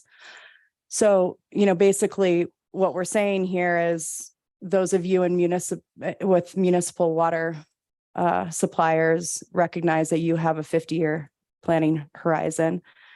We're considering that we modify definitions in the Water Resource Development Act that sunset in 2050 to provide flexibility for electric utilities and supporting industries. So it gives us a planning horizon similar to municipal providers, but that sunsets, and that allows us to continue our research and development on how we might use our portfolio of water rights in the next 20 plus years, and ensure that we have those water resources available for any types of generation that we might see fit the state of Colorado and our members and customers, depending on which kind of utility you are. And so that's sort of thing one. And then thing two is one of the tools that the state engineer mentioned that is used well. So that's good. We thought adding language to 105 to A4A that sunset in 2050 as well, that state renewable loans of absolute water approved to preserve or improve the natural environment to a reasonable degree from electric utilities and supporting industries can be used 10 out of 10 years through 2050, with approval by the state engineer for every 5-year period. And then secondarily, we do recognize that there is a determination that we would have to talk with the PUC, Public Utility Commission, that those leases are in the best interest of the public if they are to be approved. We are, regulated as well by the PUC with our assets. So we have to ask for permission when we use them in a different way. And they have a public interest statement that we would like to ensure, would apply to this if we were to move forward. So I know I gave you an equally large amount of information as Kevin, maybe in a shorter amount of time. But, ultimately the goal, I think, hopefully is clear to you that we want to be useful in the drought to put water in the river, as both Orla and Aaron said earlier, we hear a lot of from our concerned citizens about the health of the river. And so this is a way that we feel we can do that, help do that in this period of time that we're still trying to figure out how we will be 100% clean energy generators by 2050. So that's the proposal, and it appears as though we're going to take comments on it later. Is that okay? Is there any? Can I just ask if there's any clarification? I just hate to leave that hanging. Yeah. I was taking furious notes. Oh, sorry. Did you say that for your first option, a change in WRDA would be required as well? Mm-hmm. Okay. The definitions. Got it. Thanks. Yep. Okay. Other clarifications for Jackie? All right. Thank you for that. Orla. Great. Thank you, Madam Chair. Good afternoon, everyone. I am going to share my screen. I do not have slides, but I have a PDF that Kelsey has that she will share with all of you. So before we jump into the discussion around stream and area riparian management, which is on our tool spreadsheet for this afternoon, I wanted to share some resources with you. And I know everyone is getting inundated with information. So I also wanted to emphasize that I've got things in table form, which I think is a little more approachable for everyone. But wanted to build on, and you'll see there's some overlap with what state engineer Ryan shared with us, but really focusing sort of on that stream flow and how we can use those tools, which also builds on our discussion from last time around more flexible water management and more flexible use, especially of reservoir releases. So I will jump in. I'm sensitive to how much meeting time we have, so I'll move through it quickly, but no, you're going to get a copy of this, and you can also use it to, help you with your insomnia late at night. So, without healthy rivers, we don't have reliable water supply for our farms, ranches, recreation, businesses, fish, and wildlife.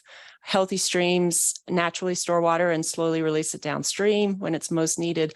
And our stream corridors have really been degraded by both our water and land use practices. The good news is they can be restored to help improve human and environmental health and protect against drought, fire, and floods. Here's just some pretty pictures. We have a lot of existing tools. This is a resource from the Colorado Water Trust. I'm actually going to jump around to my PDF and hope I don't give you all motion sickness. But this is really a lot of the information that Kevin shared, but it's very focused on the in-stream flow aspects. So, how has this tool been used? What are some of the examples? What are the limitations? And this is combined with a report from the Colorado Water Trust that I'm also going to share with you that really talks about how things are being used, but also ways to expand them and think about them more broadly. So it's just, again, I think it's a useful resource. It builds on a lot of information that you're already seeing, but really help you think about those stream needs. And, while we do have a lot of tools, as we just saw and we see on spreadsheets all over the place, there's no coordinated program for them. And as anyone who's worked on these knows, it can take a lot of time and resources and a lot of human capital to get these things done. So that's just something to think about as we look forward into the tools that we need for stream health. So the other thing is to build on our discussion from last time about strategic timing of water releases, particularly those reservoir releases. I think everyone in the room is familiar with the Endangered Fish Recovery Program and all the work that it's been done to augment river flows in the 15-mile reach. There are significant efforts. The CWCB has done a lot of work to really help those flows, and other people have participated, including the River District. So I think there's a lot of work that's been done, but as we think about moving water around and how we're doing that and looking for those multiple benefits, we really want to think about how we can time those releases in ways that benefits flows and addressing different problems, including like the April holes, spring peaks, summer base flows, and even some winter flows. And then the other information I wanted to share is some work that WRA did working on with a consultant about specifically focusing in on in-stream flow reaches downstream of reservoirs and where there might be opportunities, and looking at very specific locations at very specific times of year and very specific amounts of water where you could benefit those in-stream flows where they're short or where there's issues with them not being met. So again, I'm going to jump around, and this is all included in the packet so you can take time to go through it. But I personally love the specificity of this and how to really think about how we can benefit rivers in a way that really meets those in-stream flow requirements. So yeah, I think that was where I'm at. So I'm happy to answer questions. And again, this is all in a packet that you will receive, and really appreciate everyone taking the time. Thanks. All right. Let's see if there's any clarifications from Orla, any more from Jackie or from Kevin. And then we'll just open the floor to proposals people may have for the next tools that we want to add to our draft list. As we mentioned earlier, we do have 5 that we proposed at the last meeting. Kelsey, maybe you want to talk about the Google Doc and the ability to take a look at those. Yeah, sure. Real quick. So as I mentioned, is your name tag up, Jackie? Did you? Oh, go ahead. Yeah. Sorry, I'd kind of like to have some discussion on the tool that I proposed. I don't know if that's what we're doing. That's what we're doing. Yeah. So Okay. you proposed a tool and Orla, I'm not sure if you have one in there or not, but yeah, I think that will be the first one on the table is what you put out there already. But go ahead. Once we get these tools identified, how people can work on the drafts and sort of format them and get them ready to move on the Google Doc.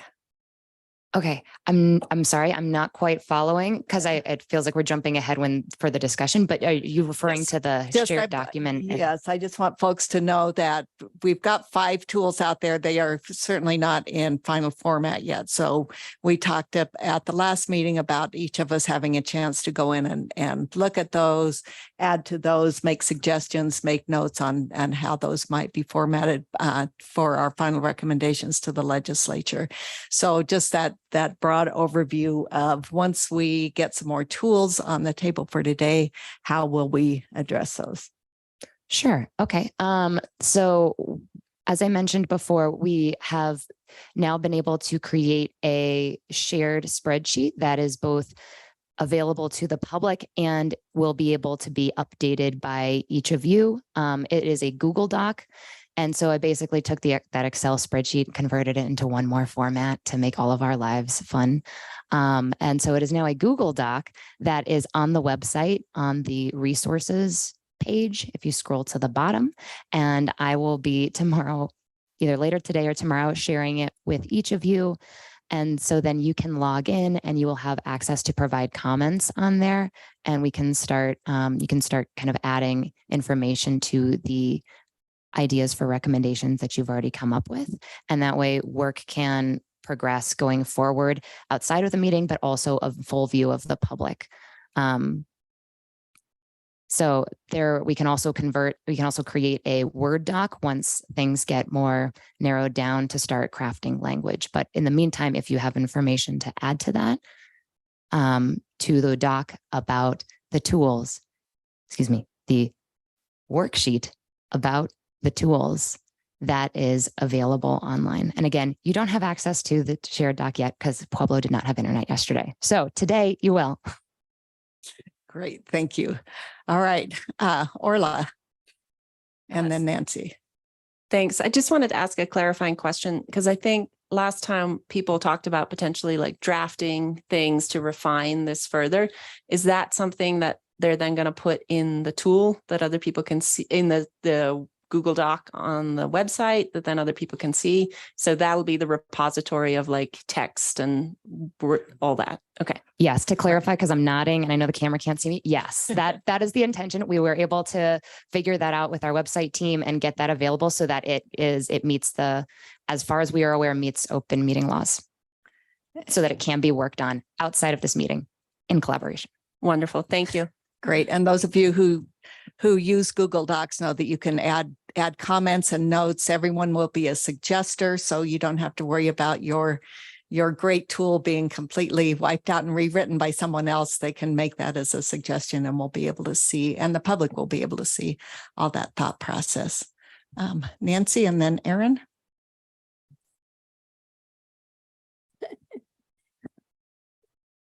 I'm still a little confused. I could follow Jackie's 1, 2. I could see how yours fit into some of the stuff that we've already seen on our tools. Orla's, yours confuses me more because it's big document. I don't know how I'm going to digest that to get it to fit into this. Did I hear you say that you will now reword it and it will be one of these new simple tools on the big Google Docs? Is that what will happen with what you presented? So I'll jump in and respond. So I think we haven't gotten to the spreadsheet yet on the stream section. There's a whole section in this tool spreadsheet on stream and riparian area management, which a lot of what I talked about relates to that discussion. And so there are suggestions in there of expanding and building on different tools around in-stream flows, particularly looking at, I think there was a suggestion about the Utah Water Bank. So the information that I provided will be helpful in that discussion, which we haven't had yet. And then I also think the information I provided is helpful as we talk about from our meeting last time, we talked about more flexible use of water and how it might be applied. And so some of what I provided is also helpful in that discussion. That helps. But we hear this a lot in our public comments from people. And one of the things that I know that I feel like my organization doesn't do, and I'm aware of a lot of work other ag groups do contributing to all that. And I feel like it almost seems like nothing else is happening because we want to do all these other things. But like the 15-mile reach is a lot of people giving a lot to make things work. We do a lot for recreation and we never tell anybody. I was mentioning it to someone else. It's very hard to explain to the man on the street exactly why they have a water park in Montrose. And it wouldn't be there if you didn't have ag water. They're very healthy parts of the stream right now that aren't probably in their priority list. I only saw one in that chart that is in my neck of the woods that I could relate to. So we're doing a good job. So I hate to make it look like all we have nothing but work ahead of us. I want to also recognize all the work that is being done. And it's almost like the lady that spoke this morning says, I want to see an inventory of all the water everywhere. But I think it's just as important we recognize, because I'm not sure when I see legislation going through Denver, I don't think they have a clue to what we do with our water on the western slope other than to come and play. I don't think they know where it came from. So I want us to be very clear that we're doing good stuff too. And I don't want that to get lost in the conversation of new tools that we need. So that's just an editorial comment, I believe. Great, thank you. Aaron, and then Kyle, and then Peter. So I want to briefly respond to Nancy. I mean, I totally agree. And it was a struggle that I know I had when putting language into the spreadsheet. A lot of those tools, like what Kevin put in, are existing tools that work well. And there are great examples of working with agriculture, working with industrial users, working with cities on water sharing agreements, on kind of collaborative infrastructure projects. So completely agree. I don't want to speak for Orla, but I don't think the intention is to say we haven't done anything, but it's to call out there are great examples. And then what we've been, in my mind, what we've been pulling out is, are there ways to build on that? And I think some of the examples, certainly what Jackie put forward is a good example of that. And I have a question for Jackie or for others who are more knowledgeable. Jackie, one of the, at least in my quick notes, you mentioned that your option one talked about providing through 2050 industrial water users, or at least certain industrial water users, with the same kind of flexibility that municipalities have. I have a vague understanding of what that longer planning horizon looks like, but I'd love some more. I'd love a better understanding of what that looks like. The second tool makes sense because I've worked on that, but if you or somebody else could explain what that means in the municipal sense, what specifically you're asking for, that would certainly help me. Yeah. So because we have municipal water providers, I don't know if you want to discuss this. I can give you my layman's understanding from an electric utility of what we're going for is just, do you want me to do that? Yeah. Okay. And then this is like, how wrong can she be, right? Conceptually, we're just looking for that horizon to have our water rights protected from diligence, like going through the steps. So in my head, as a policy person, it is very time consuming on both agencies and the water rights users to be, if you look out to 2050, consistently going back to the state engineer, to CWCB, and saying, okay, now we need another lease. Okay, now we want to release water into the, okay, now we want to do this. It's just very time consuming to keep our historic consumptive use of an asset that we have been protecting since the 70s and not be able to say, okay, we're still planning on using this. So give us that planning horizon where we're not losing historic consumptive use on that. because we're not tripping over ourselves to lease that water out over the next 25-year period. That's my perspective, again, from the utility side, but I'm sure you have a better answer of how you utilize that tool as a municipality. And anyone else who may understand this better. So I'm a little confused about, so we do use a 50-year planning horizon for purposes of speculation. There's the Pagosa ruling, right, which allows the Great and Growing Cities doctrine to plan for water use that is not in existence yet, which other water users mostly can't do. You have to show beneficial use today.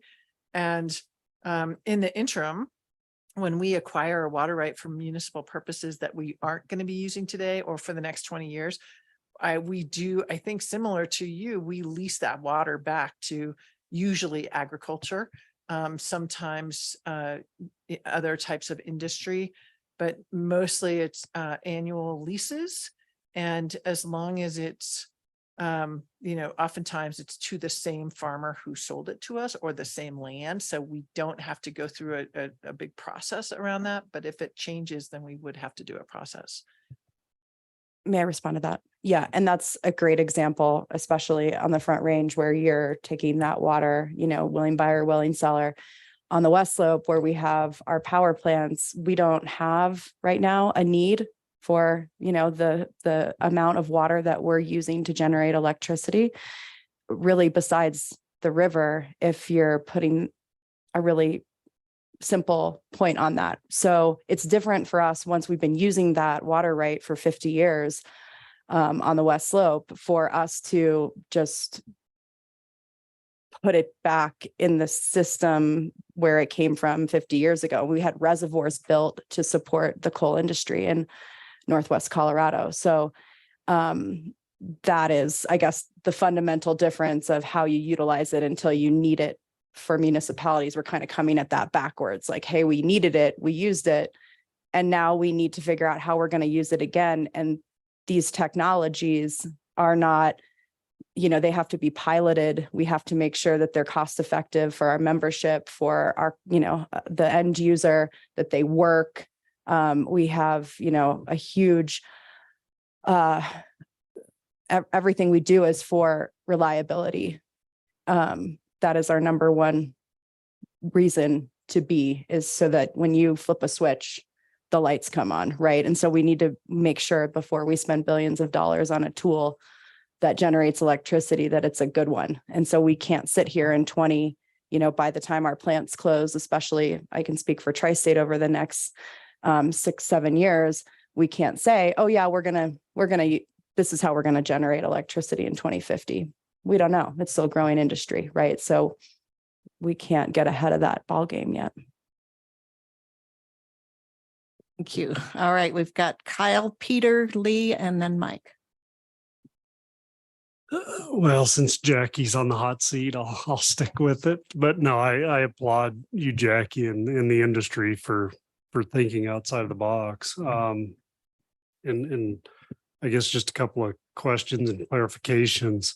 So are you talking about conditional rights as well as rights that are absolute, that have a consumptive use? So with the first method, which would be to, and granted, I want to be clear that this tool was invented in the last, or this idea has been invented in the last 2 weeks. So it is certainly not like, here you go, we're ready for prime time, right? But we did consider in the definitions the change of conditional use, the change in definitions and the conditional use definitions as well.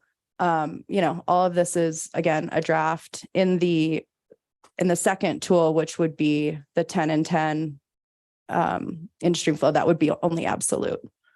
Yeah. So more of a protection under diligence findings for the conditional rights, but then the ability to lease or commit to another use, as you said, 10 out of 10 years. Yep. Different on the previously consumed water. And I'm sorry, I also I used the term diligence probably inappropriately there.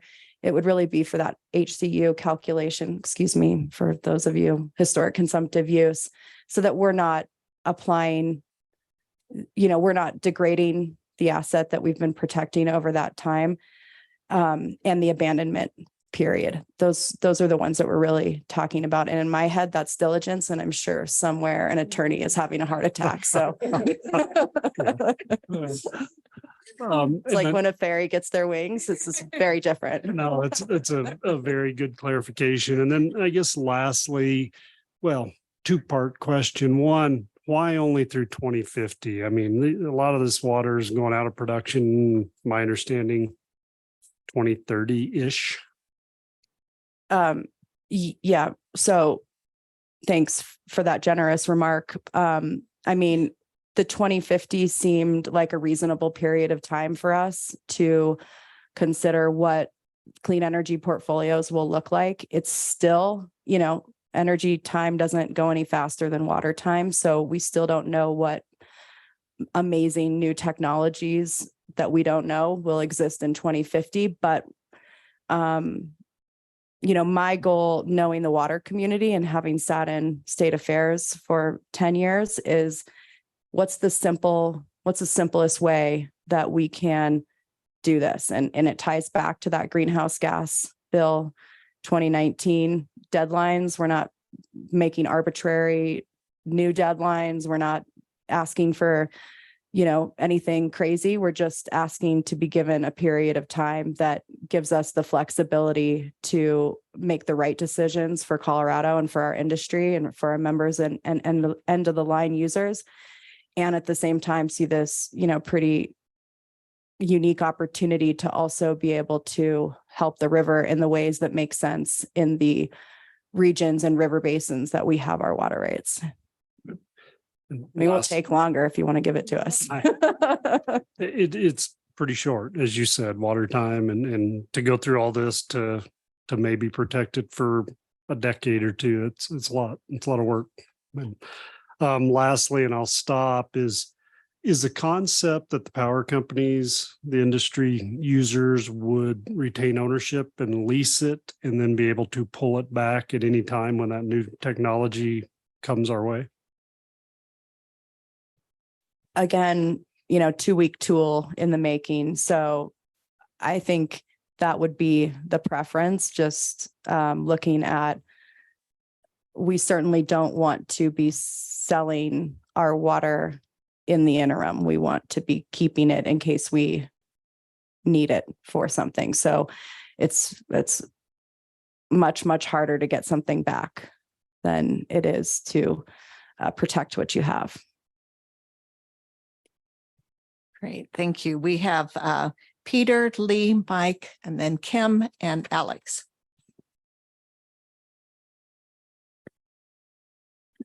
Thank you. Yeah, Jackie, I was getting my water buffalo attorney horns were growing as you were. That's the equivalent of the angel getting its wings. But no, interesting. I think that at least in my view, if the industrial users were successful in getting the second component, if I understand it, the ability to use, and were successful in using the water for the in-stream flow of 10 out of 10 years for that 50-year period, you wouldn't need the first one, because that water would be being put to an identified and recognized beneficial use. There would be no risk, at least on the already decreed consumptive use component. There are already decreed absolute water rights that you're seeking to protect. The conditional one, I think, is another question. But I think you might be protected with that by that second prong. But happy to think about that and explore that further. I did want to respond to one thing Kevin said at the beginning when he talked about LCAD, and just this is another water attorney thing.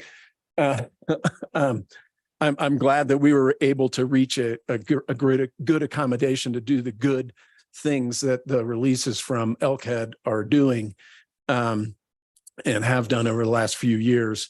But I do want to clarify from our perspective that those uses are not uncontemplated. I was the one that wrote that application. I can assure you that I contemplated those uses when I did that. But that's a discussion maybe for another day. Hopefully we don't need to do that because we already reached an accommodation on those uses. But a lot of the discussion from Kevin's chart of many different types of how to make transfers and cooperative sharing and so forth, and the in-stream flow loan statute, desires to use water more flexibly is great. Everybody, that seems like an obvious, right? We want to be more flexible in the use of water.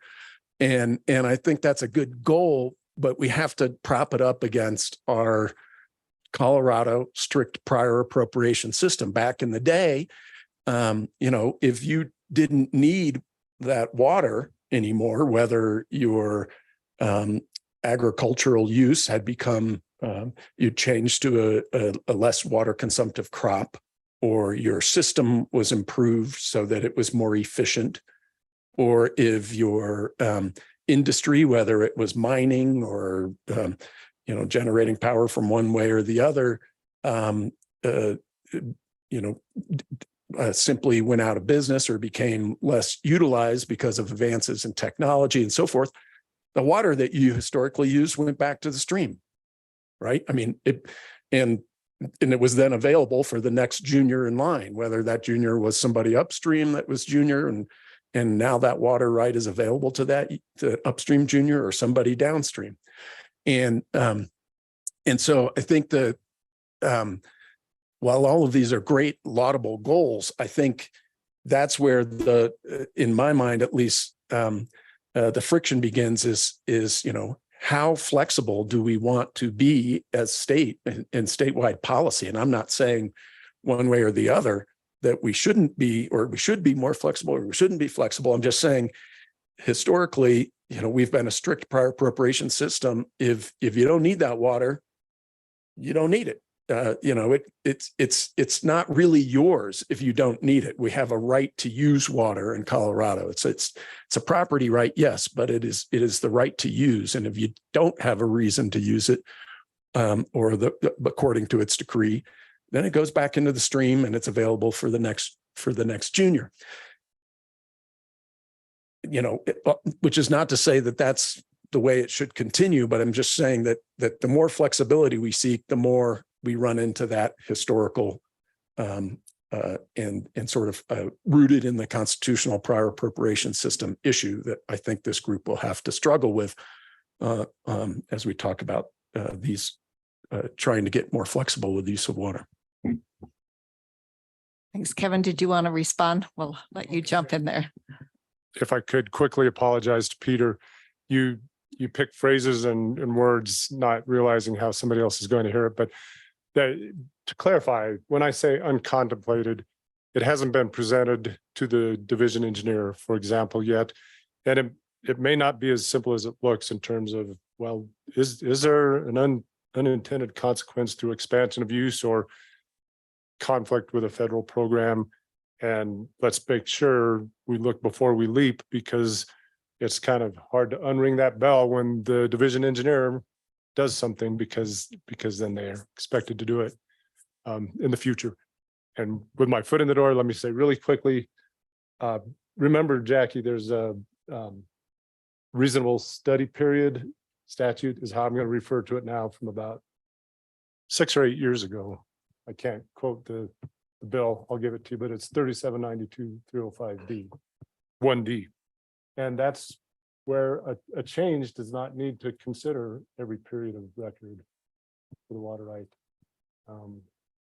So just a reminder as you and your group consider it. All right, thank Done. you. Thanks. Thank you. All right, Lee, Mike, Kim, and Alex. Yeah, Randy, I meant Randy Kim. Yeah. All right, Lee.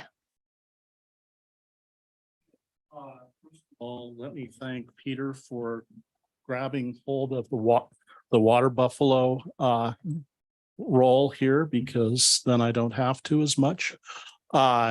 Second thing, I just wanted to note on the discussion about how we do, we sort out our intrastate tools. I'm wondering if it would be valuable to have a category that says, we think this is really worth discussing, but it's going to need more study than we can get to. And maybe that's, I looked at the parking lot, it's kind of setting aside. I'd rather have a category that says this is really worthwhile to get into, but we can't get into it at the time frame that we have. And Jackie's discussion, I think, kind of pinpointed that for me. I absolutely understand the idea of trying to bring something to the group on a 2-week basis, because you've suddenly kind of focused on what we're trying to do, but everything's, at 30,000 feet and not close enough to the ground to do legislation. And so I think as we go through the tools, we might want to consider that kind of a category of something what we recommend to the legislature, that they either have another panel or, or that convene a work group. Colorado Water Congress through the State Affairs Committee has done a lot of subcommittees to take on different issues that have come up over time.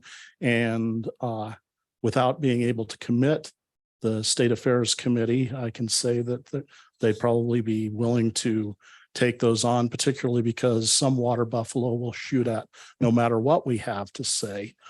And finally, I'd like to get to the point that I actually put my card up, which was to talk about Kevin's presentation. First of all, I want to thank Kevin for his presentation. And as he said, he's not there. Inevitably, he won't get every tool, but there are a lot of tools here, and maybe kind of from a historical perspective. And I apologize for this, but when you've done, almost every one of these things that was there, aside from informal agreements, which probably date back to the 1880s, and I don't. About every one of those proposals on the board, I was involved in the work on the legislation one way or another. And I know how difficult many of them are. But what I do think, but over the past 20 years, people, we need to do something. Well, people have been trying to do something in various ways for, 20 plus years. And so, the idea that somehow this task force is a first step, it's not a first step. It's a continuation of a lot of things. And you've had other examples of that. And so, but I would encourage everybody who worked on one of these existing statutory tools, was trying to solve problems and was coming with creative solutions, to the extent that we can focus on what is the shortcoming of that existing tool. I think that we do ourselves a benefit in trying to bring some of these proposals forward. Now, one of them that Kevin didn't put on there was the water banking. And I know that part of that has to do with the fact that he knew that that was something that I was going to champion, and he didn't need to spend a bunch of time on. So I'm going to put my hat in to say, as we get to the other tools on the sheet, I want to talk about water banking. We were kind of an early adopter. Some of the stuff that we've done in the Arkansas some of it was maybe ahead of its time, premature. Some of it was politically infeasible, and there may be changes now that make it better to do. And so I want to talk about why I think some of those things are important. But I said, it's I appreciate Kevin's trying to be brief.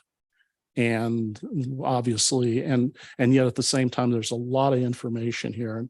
And so as you look at these things, I think it's, as you come up with ideas, I would encourage people to look at the material that Kevin provided last time and this time and say, how different is my idea?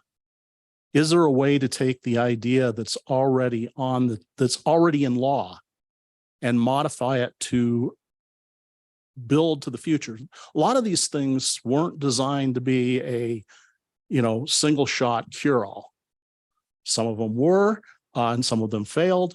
But, think about, new, yet another set of just simply new ideas, I think maybe gives us a difficult place to work from. And like I said, that's what I took a look at this list or my own list and said, well, I owned the 2001 water banking statute. I know what happened, what didn't happen, what happened in 2002 when we did the rulemaking, in 2003 when I got surprised by the legislature adopting it for statewide when we hadn't done all the work that we said we were going to do before we'd ask anyone to do that, and the loss of certain people in the process that lost energy in it. I think it's worth going back and saying, okay, is today the day? Is now the time? Can we take that next step? Did we learn something? Do we now have tools in place that are important? We know more about consumptive use analysis or a conservative consumptive use analysis through the interruptible supply agreement, through the SWSP, through the lease fallowing efforts. There's a lot of stuff that we know about doing short-term flexible answers that we didn't know when we wrote the statutes. So like I said, I just hope that people would take a look at the things they're thinking about and look at how they fit in the matrix. Great. Thanks. Thanks, Lee. So we've got, as we move forward, we've got three things on the table right now. And one is the industrial energy transition water use, or I'll ask Jackie for a better title for that, the stream and riparian section that I think we will jump into next. And then Lee has just put water banking on the table.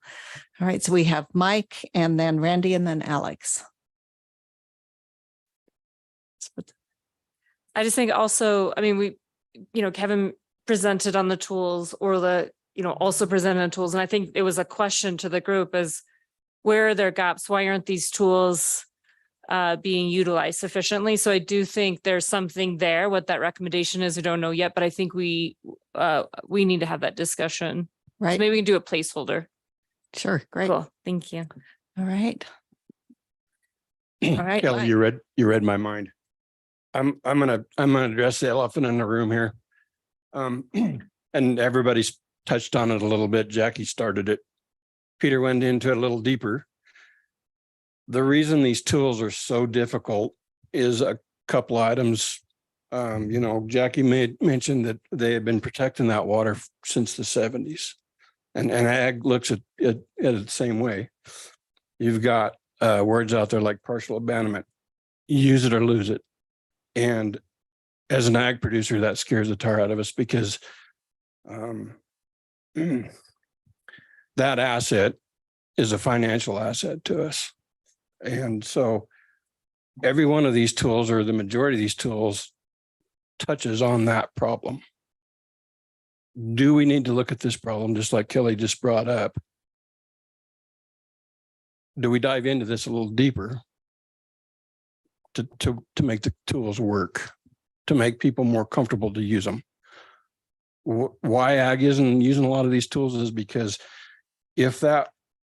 I'll use my place for an example. We've done some efficiency programs and so forth, but most of the land that I've done that on is leased. And the one family told us, you cannot allow any water to leave, any of the asset of the water right to leave. When you get done leasing that's still got to be there. And so there's a challenge there. And how you address that is, I don't know. You know, I've been kind of racking my brain around that. So I think it's something that needs to be discussed.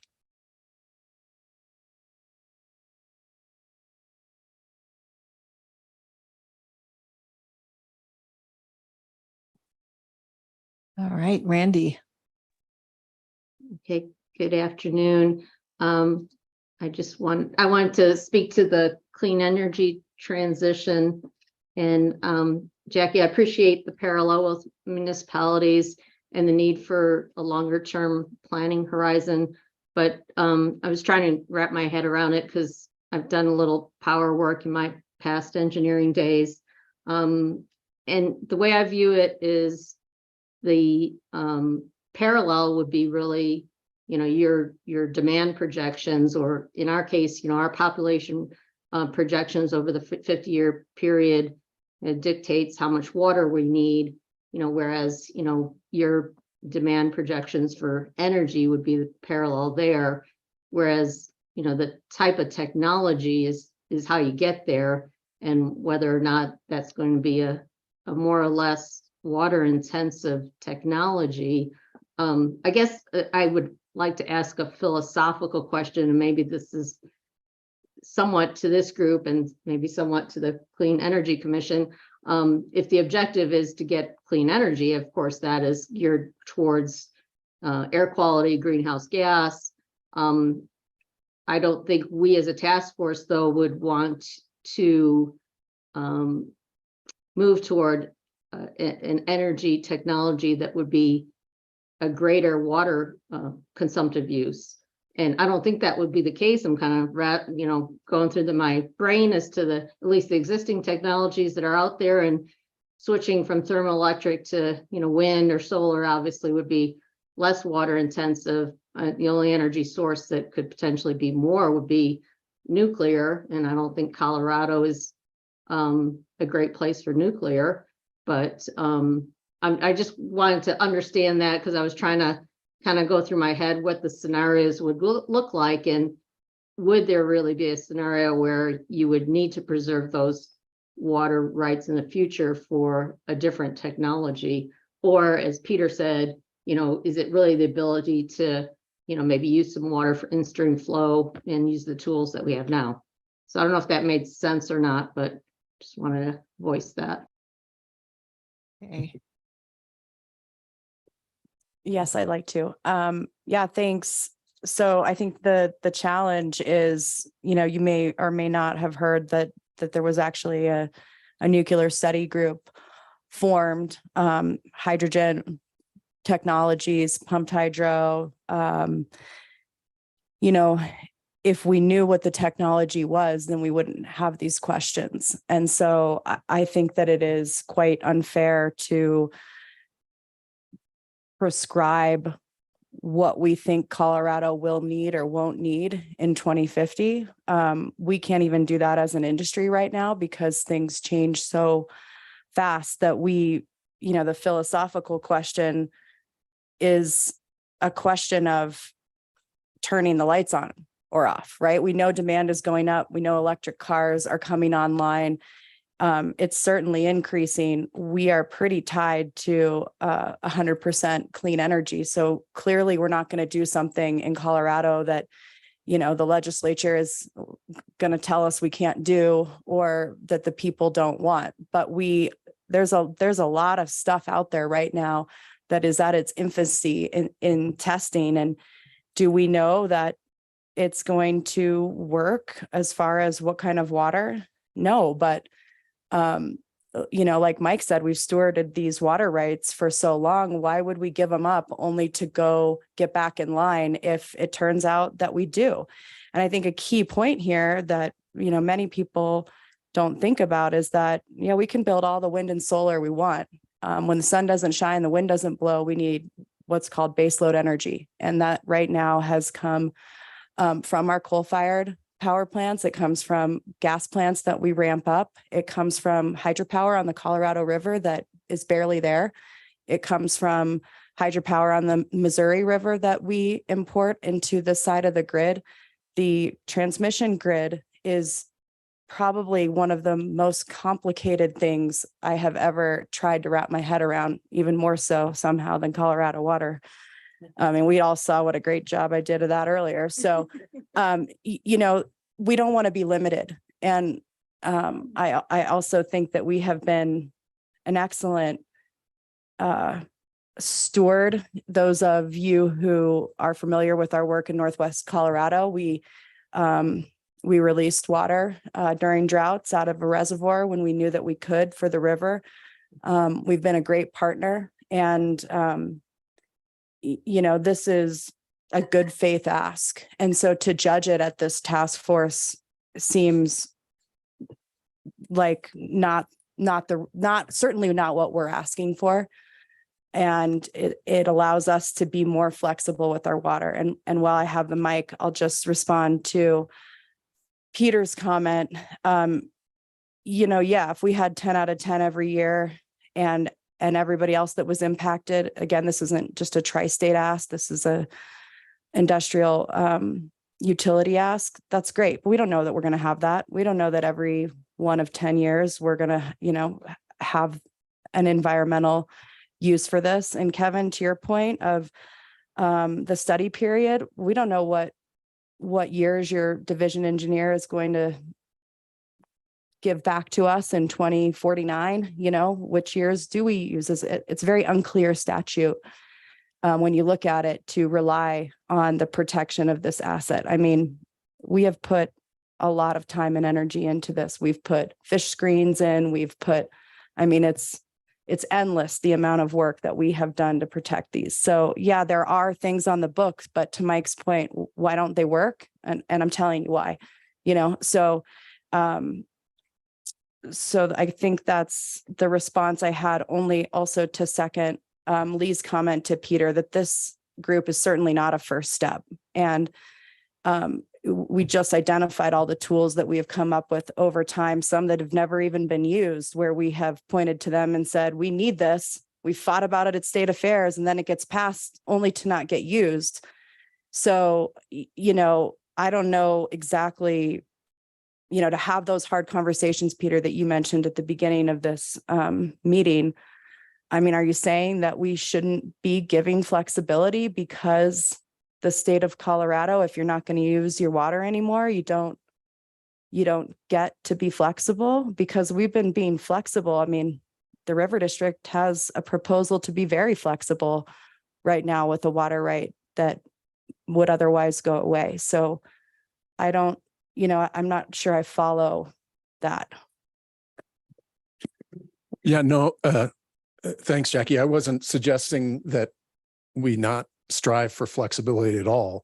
I was simply saying that whatever this group comes up with, and I appreciate you putting something out on the table. It's really, it's an interesting proposal, and it's a brave first step, whether it's a first step or a follow up on 20 or 30 years of what Lee was mentioning.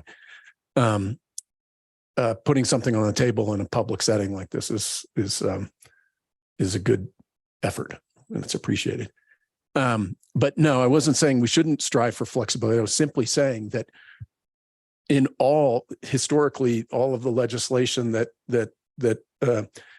Kevin pointed to, all of the efforts that Lee talked about, the strive for flexibility historically in Colorado has run up against, and you know, my mind will continue to run up against, not just by members of this task force, but by the water community as a whole, the more strict interpretation of the prior appropriation system.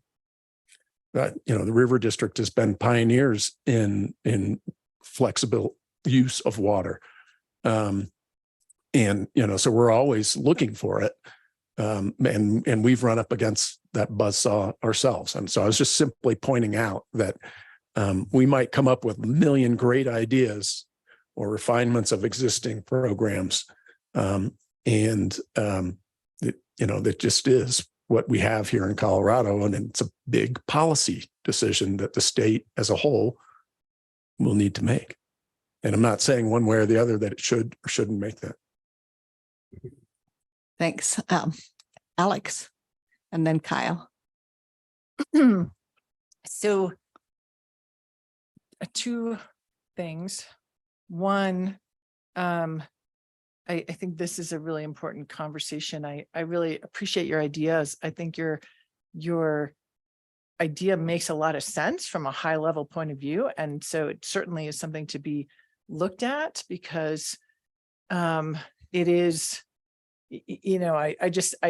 I think there's a lot of legitimacy to the concerns that you're bringing to the table and how the industry is using their water to support other purposes. One of the really sort of changes, I would say, that has gone on over the last couple decades in water policy is this idea that water policy has to be multi-purpose, right? That it's not just about one beneficial use, it's about how we raise many boats at the same time. And the prior appropriation doctrine is strict and has been tweaked in numerous ways, right? So there's always ways to tweak things to make it work better, which is a lead in. And I've been thinking so much about this, and a couple pieces have clicked into place for me recently. And it's probably still rough. So, you can shoot the messenger, and I'm looking at Mike because he might be the one who wants to shoot the messenger. But I've spent decades involved in the alternative transfer area, in the how can we avoid buy and dry? What can we do to protect agriculture? That agriculture is such an important use, and how can we protect it? And I started 15 years ago when I was in Kelly's position, and at Aurora, we have been coming up with such an amazing slew of what we think are very creative ways to to work with agriculture and to keep agriculture in play, even while we are one of the main buyers of agricultural water on the South Platte, because we have this enormous need coming down that is really quite terrifying. So I've been involved in this conversation for a long time, and I wanted to kind of challenge this idea of the financial asset. I've heard that for so many years. This is our 401k. And the prior appropriation doctrine was never intended to be a retirement plan for a certain segment of society. The allocation of water through the prior appropriation doctrine and by the state throughout its history was looking for, how do we take one of the most critical resources that we have, and how do we make sure that that resource is used to benefit Colorado and in a way that accomplishes beneficial purposes, right? We have all this anti-waste, anti-speculation, anti-hoarding. The state of Colorado, and I think most people in the state recognize that, water is life. And without water, you have nothing. You don't have agriculture, you don't have fish, you don't have recreation, you don't have people, you don't have trees, you have nothing, right? So this idea of, if we continue to frame water as a financial asset, I think we lose on this end there. It was never intended to be a 401k for anybody. And it was never intended actually to be an asset owned and used in that regard. That's why it's use it or lose it, right? That's why it's a usufructory right. It's a different type of property right. And so I've been thinking about, we've been talking for many, many years, how do we keep land in agriculture? And I went to a conference a couple of years ago, and on the stage was a group of young people, millennials and Gen Zers, and they were talking about what they needed from the workforce. And they said, well, we want the company that we work for to commit to us. We want transferable benefits. I don't even know what that is. We want portable benefits. We want to be able to take the benefits that you give us and take them to the other companies that we might go to. And what I heard there was, oh, you want the company, the place you work, to commit to you, but you're not willing to commit to the company. You want to be able to leave. And I suddenly realized that to me feels like one of the places that I've struggled with in terms of agriculture and keeping agriculture in place, because we have a lot of support and a lot of understanding of the importance that agricultural lands are to all of us. And yet the agricultural community individuals do not want any barriers to them being able to sell their land and water for the highest price when they need to.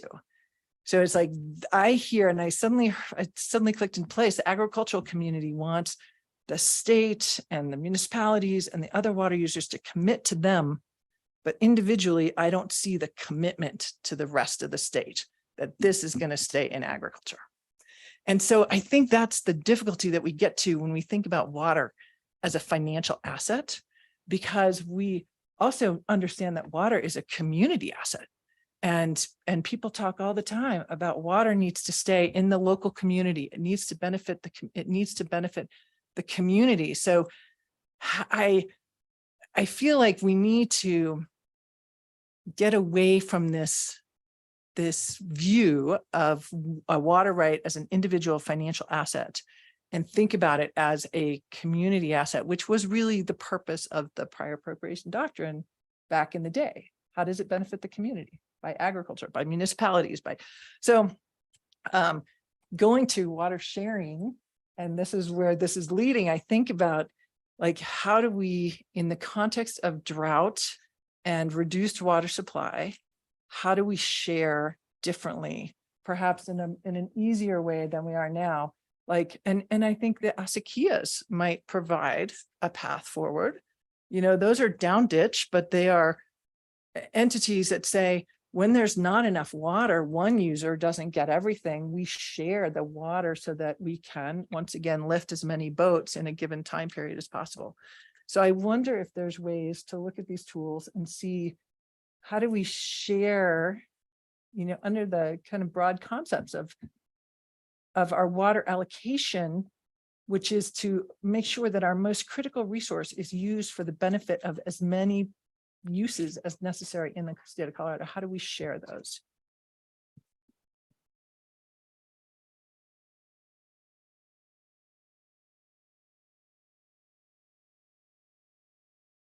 So I get what you're saying.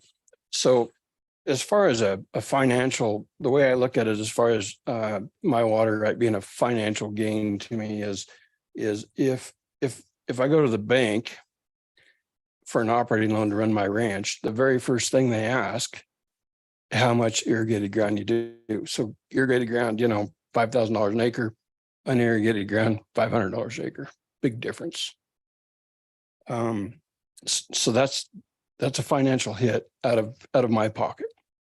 So I get what you're saying, you know, but the reason we had water rights to start with is because the mines and some of these gold mines and stuff were hoarding the water and, you know, all that stuff. But what I was talking about as far as the efficiency thing is, so I installed sprinklers as an efficiency project on our place. Those sprinklers are close to $200,000. It could very well come to a point where one, either it crashes and I have to replace it. Electricity gets so high, it doesn't make sense to run one anymore. And I have to go back in there and pull my ditches and start flood irrigating again. And so that's what I was saying about if we have, if a ranch has an efficiency project and he doesn't use that water for over 10 years, and then electricity gets so high that we cannot afford to run those sprinklers anymore, and we've got to go back to a flood irrigation type scenario, I would like to have the water that I originally had to go back to do what I do.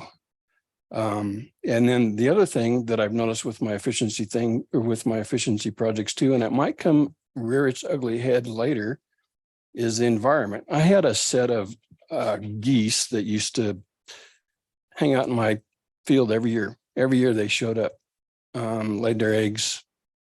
The minute I put that sprinkler system in, they have not been back. What did I do to the environment when I went to an efficiency project? So are we going to start seeing some problems with ag in the later years that we're not seeing now, is what I'm saying. And we have to go back to what we were doing. My 2 cents. Thanks. All right, I am going to check in with you all. We have Kyle and Nancy, then Randy and Jackie. We are coming up on 3:00, and then Orla. We have a break scheduled in here, but I would like to take the comments that are on the table and then check in with the group on how do you want to proceed from here? How do you want to use our last hour? Do we want to dive into one of these tools and try and get some agreement on how to move that forward? Do we want to just continue this discussion, which is great and heavy duty? So we'll take the comments that we have hands up for right now, which is Kyle, Nancy, Randy, Jackie, and Orla. Kyle. Thank you. And I am not picking on you, Jackie. I want to applaud you. And I'm going to step away from that conversation. Sorry, I'm not smart enough to figure that out. But I like this for a number of reasons. I think I please don't hear me as saying there's not some sensitivities. I'm as much of a prior appropriation purist as anyone, but this to me has something because it's akin to buy and dry. And once you lose those building blocks, and for these power plants, these power producers, we don't know what's next, but I guarantee you if the water goes away, it's going to limit what is next. And trying to keep that as we try to keep water on the farm, trying to keep water there so that when that next technology comes along, and I'm convinced it will, it's there and we can ramp up a lot quicker, because if these power producers have to go out and acquire the water and do this again, it's going to delay it, if not prevent it from happening. Second reason, and again, the sensitivities, there's a lot of things, as Lee said, every one of these has warts. We've all could shoot holes in things, but at some point we have to look at some of these from a Colorado First perspective. And what I mean by that is if this water goes out of production or out of use, it ends up in the river. That's a good thing for most people. But it ends up out of state, at least in some parts of the state. And the folks who benefit from it are not within our borders. And then we end up with, when we may need to rely on some of that historic use, it may be difficult to claim it on an interstate level. And so I think we all have to, and I know it's a difficult dance to try to figure out what's impactful and harmful to people in the state, but also viewing it a little bigger about what it may do for us on a longer horizon on the interstate level. Thank you. Nancy. Real quick, I agree with Kyle. I work up with the people in Craig a lot, and I know how important that water is to them, and to keep it in while all this transition does take place. I think that's an important concept. Sometimes I think we're going more into water law than the drought, but I still think it's important, and it might be something that we need to drill down and come up with your good wording that you're going to come up with after 2 weeks. But I do appreciate the conversation. Number two, I do get concerned because we do sometimes use some slang or shorthand, and we say, yeah, our water rights are our farm is our 401k. We don't make good money profits. Our profit margins to keep people in ag are low.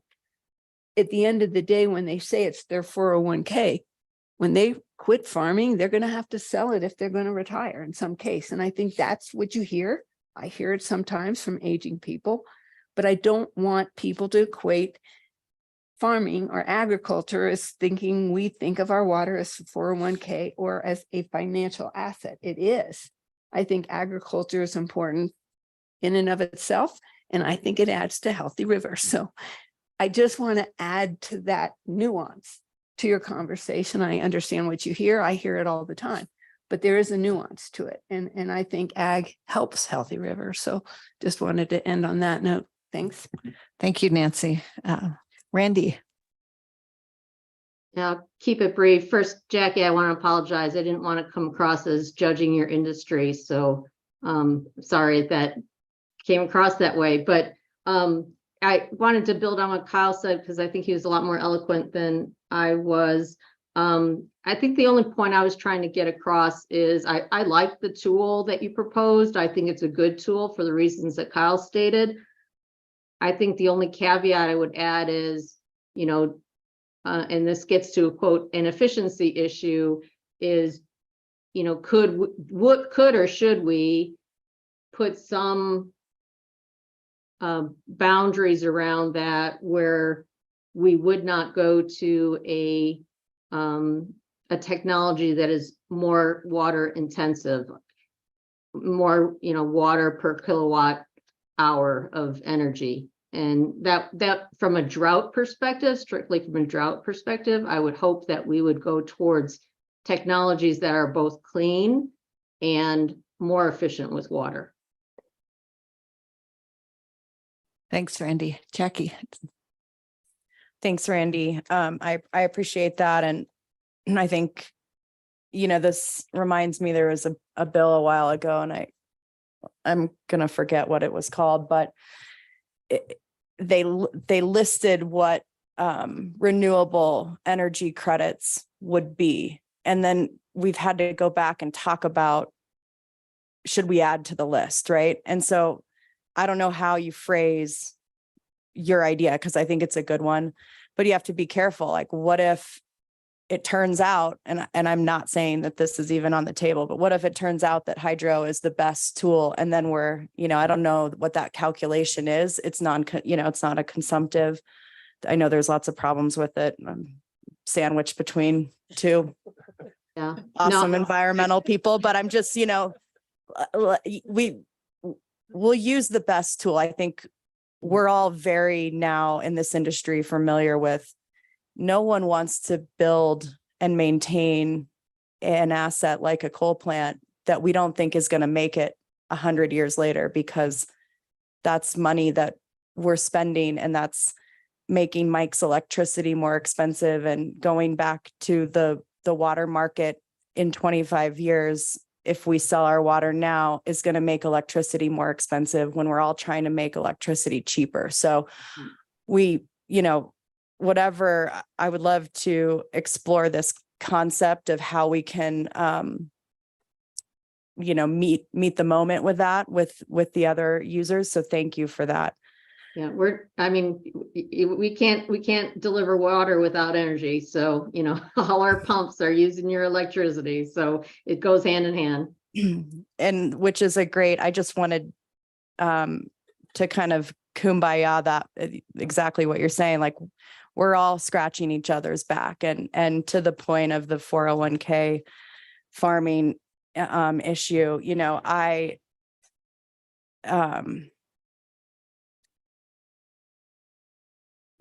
agriculture and the stewardship that I have seen ag in my lifetime of living in the Northwest part of the state is more than this is mine. It's what made Colorado, Colorado. And I look at the way the other Western states have changed. And like, this goes back to the Colorado first issue for me is, you know, we had miners that mined, we had agriculture that stored land. That's what they did. And we're all trying to make it here in this state and make everybody's life better. And as someone eloquently said, I think it was you, Alex, that, you know, water is life, and we can't change the way that we talked about Crowley County. And, you know, it's already written in the blood and the dust of how we use water and how it equals money at this point. And I don't know that this task force was assembled to do that and address these massive policy questions. But,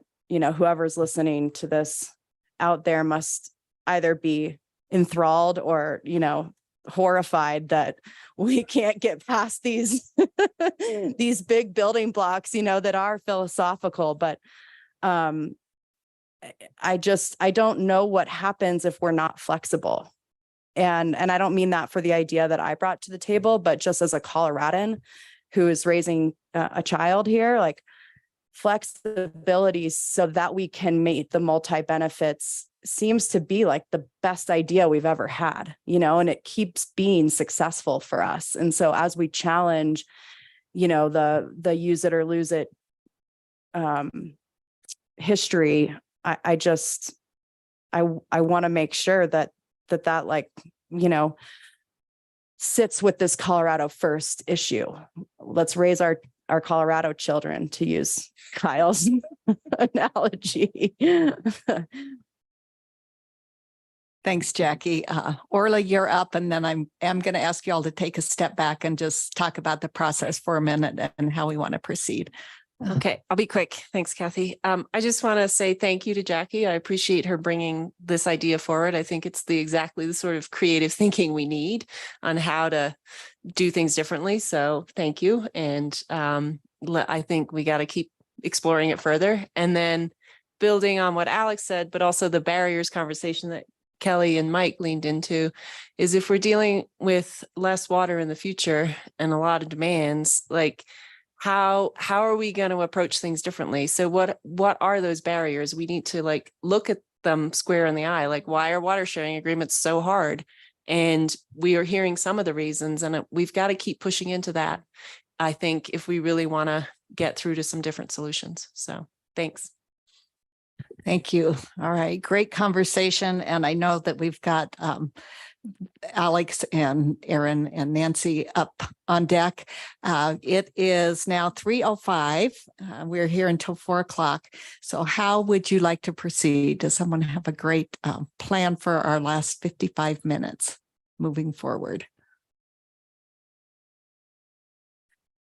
All right, we will do that, but let's figure out, do we want to just keep the conversation going? Because as they talk, others will have things to say. So we will hear from them, but I would like to know from the task force, do you want to continue this conversation, which is valuable? Do you want to settle in and try and come up with a draft recommendation around industrial water, around water sharing, around stream uses? How would you like to proceed? And Kelly has noted, let's just keep going. So who else? I just like to just placehold Lee's idea that he didn't get slotted into the agenda, but I mean, I think this is a really valuable conversation we're having if we can cut it off in time to do that. And also, I don't expect you guys to draft my recommendation. I wanted to test the waters, or like see how much blood got spilled in the middle to see if I would even make it back alive for the next round. And I would love to come back to the next round with something that we write, and each of, well, we can't talk, but my people can call your people if you have comments that you'd like to make into this idea that we have. So I don't want to like kill this thing by editing it on the floor right now. Okay, great. So we can put that. Peter, comment on moving forward. Just real quick. Yeah. I think that we should all take Jackie's lead and try to throw something out there as well, so that all the blood is mixed in there. And I didn't come with anything, but I thought of something while we were talking, and I can throw that out after the break, just to. Aaron? I'm trying to remember last time how we selected the short list, just making sure that the topics that we've raised here, I think it's really appreciate Jackie being that kind of first person willing to do it. And it clearly, her concept clearly could use some more conversation. So I appreciate it. And I want to make sure that it is on our short list for future development. And, one thing that Kyle referenced was the concern about programs like this, that is water that would be leaving the state. There's obviously kind of a question here about interstate accounting for that water, which we have not touched on because it's out of scope for today's conversation. But it does, I think, lead into the discussions that we'll be having at the next meeting. That if that's happening, how or if that should also, if Colorado should be getting a benefit for water saved in that kind of a program. So really appreciate it. And I don't know if we have to vote. I can't remember about which topics get added to our short list for follow-up, but definitely think that Jackie should be on there. Great, thank you. And let's talk about that on break. And I don't know if we have a name for it. It sounds sort of like protection of industrial water during energy transition, something like that. But you've got a name for it. Okay, all right. And we can vote on that, knowing that it will be tweaked and drafted and filled out as we go. Alex, then Nancy and Kevin, and then we're going to take a break. So my thought was less about the rest of the afternoon, but more to provide a actual suggestion that needs a lot of fleshing out and a lot of conversation, but around keeping agricultural land in agriculture. And to me, it's kind of figuring out, because I understand, and Mike certainly and others can speak to this more eloquently, but what I hear is that we are losing farmers, we are losing ranchers because of the aging workforce, because the families, some of them don't have kids, some of the kids don't want to continue. So the piece that I'm really interested in, I have no problem, and certainly in all of the work that I've been involved in, we have had no problem investing in continued agriculture. But what I'm interested in are those suggestions where the agricultural community commits to keeping things in agriculture in perpetuity. So what does that look like? Conservation. So if there's a certain amount of, we're talking about potentially tweaking, use it or lose it, well, anything along those lines would require or could support agriculture in perpetuity. So you couldn't allow urbanization of the land. You couldn't sell the water right to the highest bidder, right? It would be that joint commitment in perpetuity. There's some, they have. Yeah. So I'd love to add that as a suggestion. Great. Thanks, Nancy. Sorry, I was just saying that there is tools in place for that, conservation easements and some stuff like that. And I'm willing to discuss some stuff like that. And some stuff we've done on our ranch too. So. Okay. Any final comments, Kevin? Just a suggestion for the rest of the afternoon. We've spent a lot of time and we'll spend more time talking about interstate tools. I'm worried that we'll look at our agenda and we'll check it off. And yes, we discussed it, but I want to go back to Senate Bill 295. And this is a little similar to what Kelly brought up a few minutes ago. Tools requiring legislation to address drought and drought resilience. So that's the task force's charge. Have we talked about it? Lee, you're putting your card up. Maybe you're going to follow on with this, but we can't discuss all these tools and address the gaps and what's needed to fill the gaps. But I think the task force should discuss a strategy in the next 48 minutes for where are we on interstate tools? Was Kevin's list just perfect and we're set? Or are there gaps? How are we going to answer that question? Thank you. That's helpful.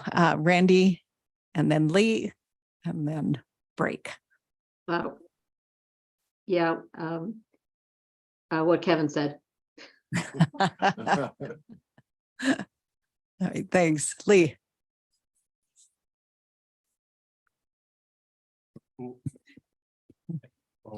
Yeah, sorry. I'm gonna, is it okay is to kind of give an example of what Kevin's talking about and also get a tool on the table? Can I talk about intrastate water banking after the break? And like I said, then Jackie won't be the only one who gets blood on the floor or in the pool or however we're looking at it. This task force is taking a gruesome turn. The sharks. Yeah. So great. All right. Maybe that was the And then the other piece, Orland, maybe you want to think about how do we proceed with the piece on stream and make a proposal for that when we come back. So it is now almost 3:15. Let's be back in by 3:25, because I know we can't do it shorter than 10, but back at 3:25, and we will go until 4.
Let her know all of that. Okay.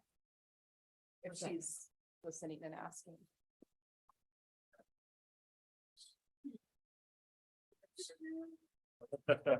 Getting everybody's cherry picking. Yeah, we're opportunistic. Nobody's moving because he's tired of missing the microphone. No, I promised Kelsey that if I talk about water, I go to the place for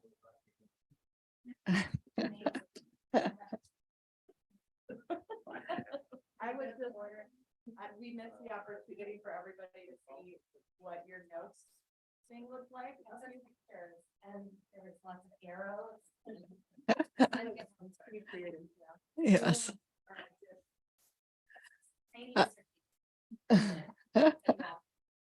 All right. And Jackie, that's a great lead in for our last 30 minutes here now that we have today. And Kelsey has been back there diligently taking notes. If you have had a chance to look at that, it was a great collection of really pulling together some of the big topics from our discussion. And surprisingly enough, we do have identified again 5 different things that are candidates for recommendations to the legislature. Some of them need much more work than others, but I'm going to ask Kelsey to sort of give her observations and her list that she has pulled from our discussion. Thank you, Kathy. And I'm going to use my sexy NPR voice right now, because apparently that's where I'm going. All right. All right. So the 5 things that I pulled out of that last conversation that are not recommendations for further discussion, but that are on the table for further discussion. Just to clarify. So the first one is Jackie's proposal, which it sounded like what I took from the conversation was that we are going to table that for right now in order for Jackie to be able to bring more information back to the group for further discussion. So it's on the short list for moving forward, but waiting for more information to be thrown into the middle. Next up, we have the stream and riparian tools. That's on the table for discussion. We have water sharing, basically the tools that Kevin brought up, but a key caveat from that conversation that I heard during your discussion was that part of the water sharing tools conversation needs to be identifying and further digging into what are the barriers to implementing those. So like those are things that already exist. What will it take for water users to feel more comfortable with those tools as they exist? What are the barriers for implementing them and finding those multi-purpose benefits? And then how also part of that conversation was that flexibility and finding that balance of flexibility within prior appropriation. So while those tools exist, there's a lot more work that needs to be done around digging into the barriers to implementation on water sharing.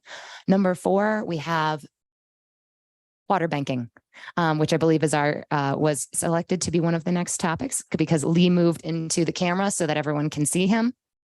Everyone, there's Lee.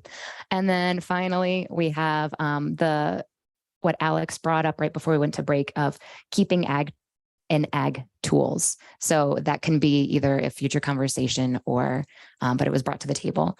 No spam calls. I took a picture of the board as I was taking notes. And so I can share all of that. I can share those pictures with you guys, type them up so they're actually pretty. I did throw a lot of arrows on there as you guys were making connections between topics.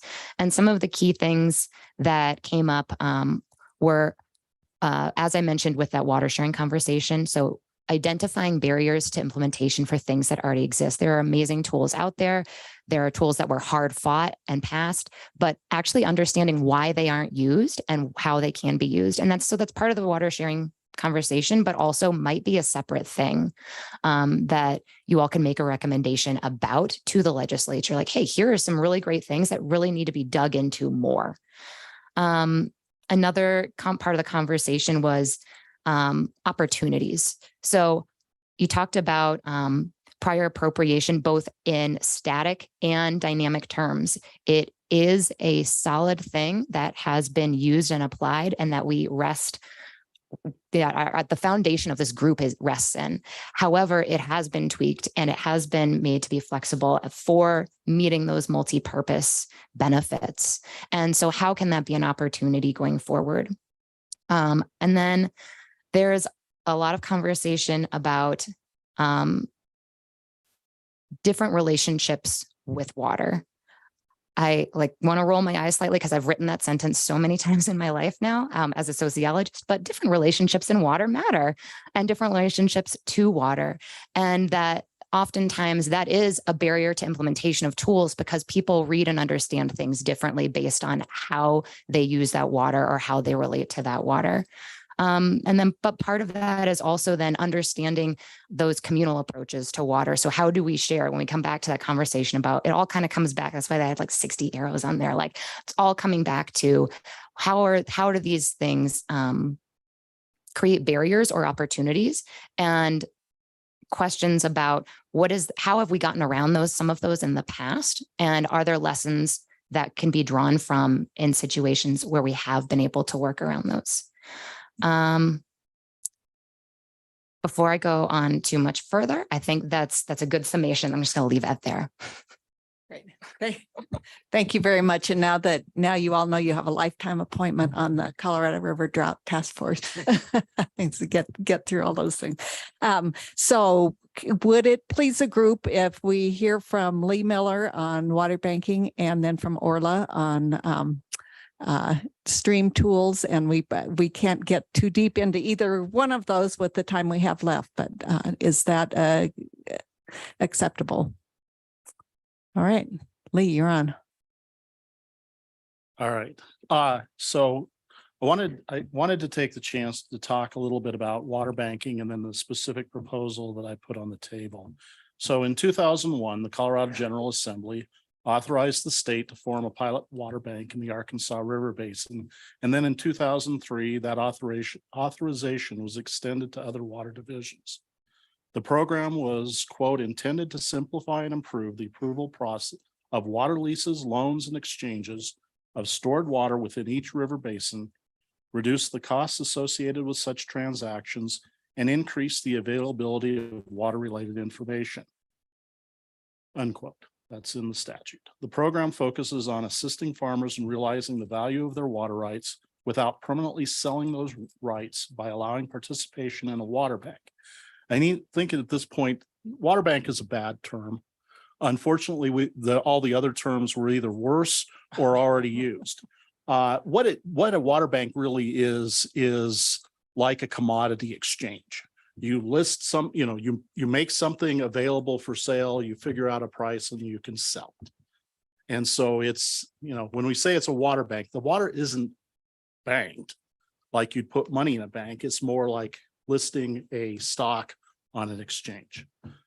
So in 2002, the state engineer developed the first set of Arkansas River water bank rules. And the process was we put together, the state proposed a set of rules that the Southeastern District, sponsor of it, helped with provide.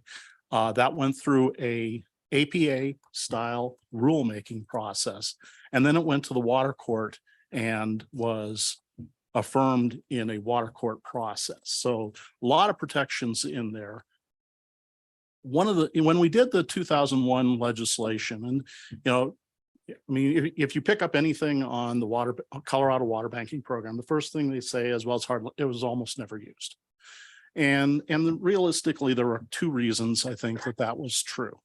One of which was that the guy whose brainchild it was left and went to the Dolores.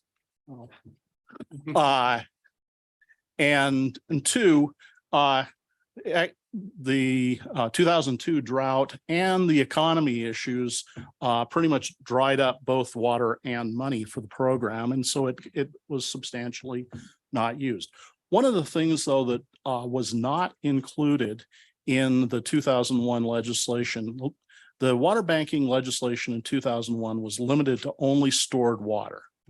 And basically, because there were a lot of questions about how do you figure out what the transferable consumptive use that you could market in this water market situation was a fairly difficult issue to sort out. And we figured that at least with storage water, that you might be able to have a chance to figure that out. What I have proposed, and so if you want more information, I threw a whole lot of things in there. The Colorado water banking statute can be found at the Colorado Revised Statute, section 37, 80.5, 101, and after. It'll be listed as the Arkansas River Water Bank Pilot Project, but in section 103, it was extended statewide. I think that there's a lot of information, a lot of study that has gone on about the water banking, as well as some other circumstances. What we've learned since then is we can figure out a conservative consumptive use calculation for water rights in the SWSP program. Also in the Arkansas Basin, there was developed as part of the lease fallow program, which is on your list from Kevin, what we call the lease fallow tool, or there's like 6 other different names for it, which actually the legislature tried to make it a statewide tool, not just the Arkansas Basin. Lots of people had lots of reasons why it wasn't a good local solution for them, and ultimately they got that idea killed. But the point is that this issue around consumptive use is been addressed in some of these other flexible water sharing statutes, and I think that we've made a lot of progress. So my proposal is that we expand the existing water banking statute to include direct flow water rights. Why am I focusing on this particular tool?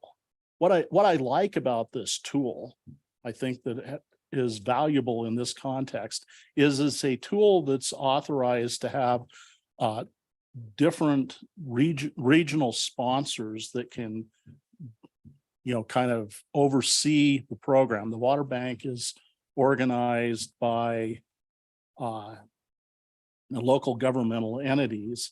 That it gives us this opportunity to look at how do you make a water sharing arrangement work in a structured way. It has lots of protections with both a rulemaking that's done by the state engineer or the division engineer, and by and then approved by the water court. So on the front end of this process, you're going to have a lot of process. But that's been that's what we've relied on historically for the protection of other water rights in this process. And so I think that this is an opportunity to revisit an idea whose time wasn't the right time in 2001. Look at taking the whole package and bring it forward. I think I sidetracked myself with the statutes side. I included a lot of information. River District and TNC and others worked for almost a decade on a water banking work group, put together some information that I suggested that you take a look at. One of the key problems that will have to be overcome in a Colorado River setting is how are we going to figure out the consumptive use, and what's that conservative consumptive use? That's what the rulemaking, I think there's if you just get this change in statute, it just begins the process. People need to pick up the tool and actually work with it. I think if there's a commitment to do that, a lot of these issues could be addressed. But let's be very clear, the River District study, the Water Bank Working Group study, basically came out and said the biggest problem with trying to do a water bank in the Colorado River Basin is we don't know how to quantify consumptive use. From the Arkansas Basin standpoint, we think that that's not an insurmountable problem. We've hit it on several different occasions on several different of these statutes that are in the matrix that Kevin's presented. And so I would urge that go into the the collection of things that we put forward. Expand existing water banking tool to include direct flow water rights. Is Yeah, that correct? yeah. Okay. Going back to the little spreadsheets, the existing statute on water banking should be expanded and revised to authorize statewide water bank that accommodates voluntary temporary transactions, not only for stored water, but for direct flow water rights as well. All right, great. Looks like you've got some questions around the table. So we'll go, Kelly. Now for the bloodletting. Now for the blood. Kelly, Alex, Kevin, Nancy, Kyle. Thank you. Great, thank you. And thanks for that, Lee. Question for you. What are there tools that we also need to better quantify conserved consumptive use on the West Slope? I think that we can take some of the experience that's come from the substitute water supply plan programs, as well as the lease fallow tool and whatnot. And I think we could do a better job of getting to the answers in the Colorado River. The report, trying to remember the phase 2 of the Colorado Water Bank study was probably 2012, 2014, a little bit earlier than a lot of the work that's been done on the substitute water supply plans, and very clearly before the lease fallowing tool. So I think it's a problem that is worth taking on. Do I know whether how it's going to come out? No, I don't. And several people have helped me to understand more why the Colorado River has so many problems in trying to quantify the consumptive use. And I now have a better appreciation of that. But I still think it's a problem that is worth putting energy into trying to solve. If you had an end product for it, like a water market bank that maybe people would dedicate their energy to. I mean, I think that some of the failure of the earlier water bank working group is I don't think that the energy was put towards figuring out how to have a water sharing arrangement that would be beneficial to both the farmers who want to sell and anyone who wants to purchase it, but trying to figure out how to bracket it so that it may or may not work. Okay, let's move to Alex. So, and this may sound like really contrary to what I just said not too long ago. Water banking is an interesting idea. I see water sharing and water marketing as very different concepts. And from a very simplistic point of view, we have 3 users, water users in the state of Colorado, and they're ag, environment, and municipal and industrial uses.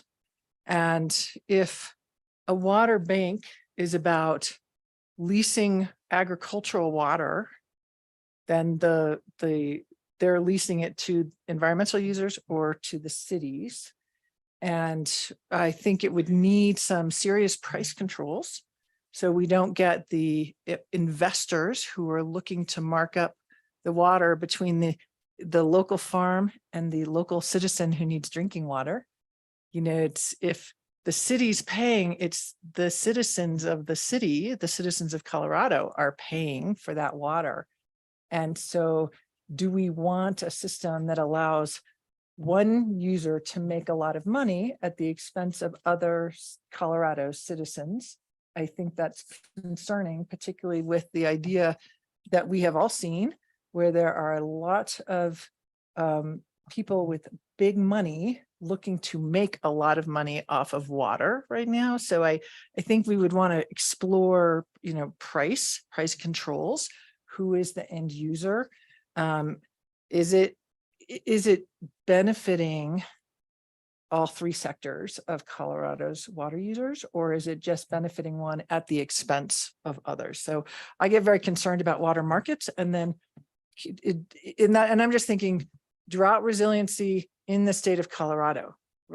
If we take it to interstate issues, who's to say that the lower basin isn't going to lease that water? And I know there's all sorts of controls in place at the moment around that, but it's a concept that is fraught with peril, and I think we need to proceed carefully. Is it okay if I respond to that? Yeah, we have 10 minutes left to ourselves this afternoon, so quickly. So understand the way that the water banking statute is set up in Colorado. It's a program that's set up with the sponsorship of a local governmental entity, usually a water conservation or conservancy district.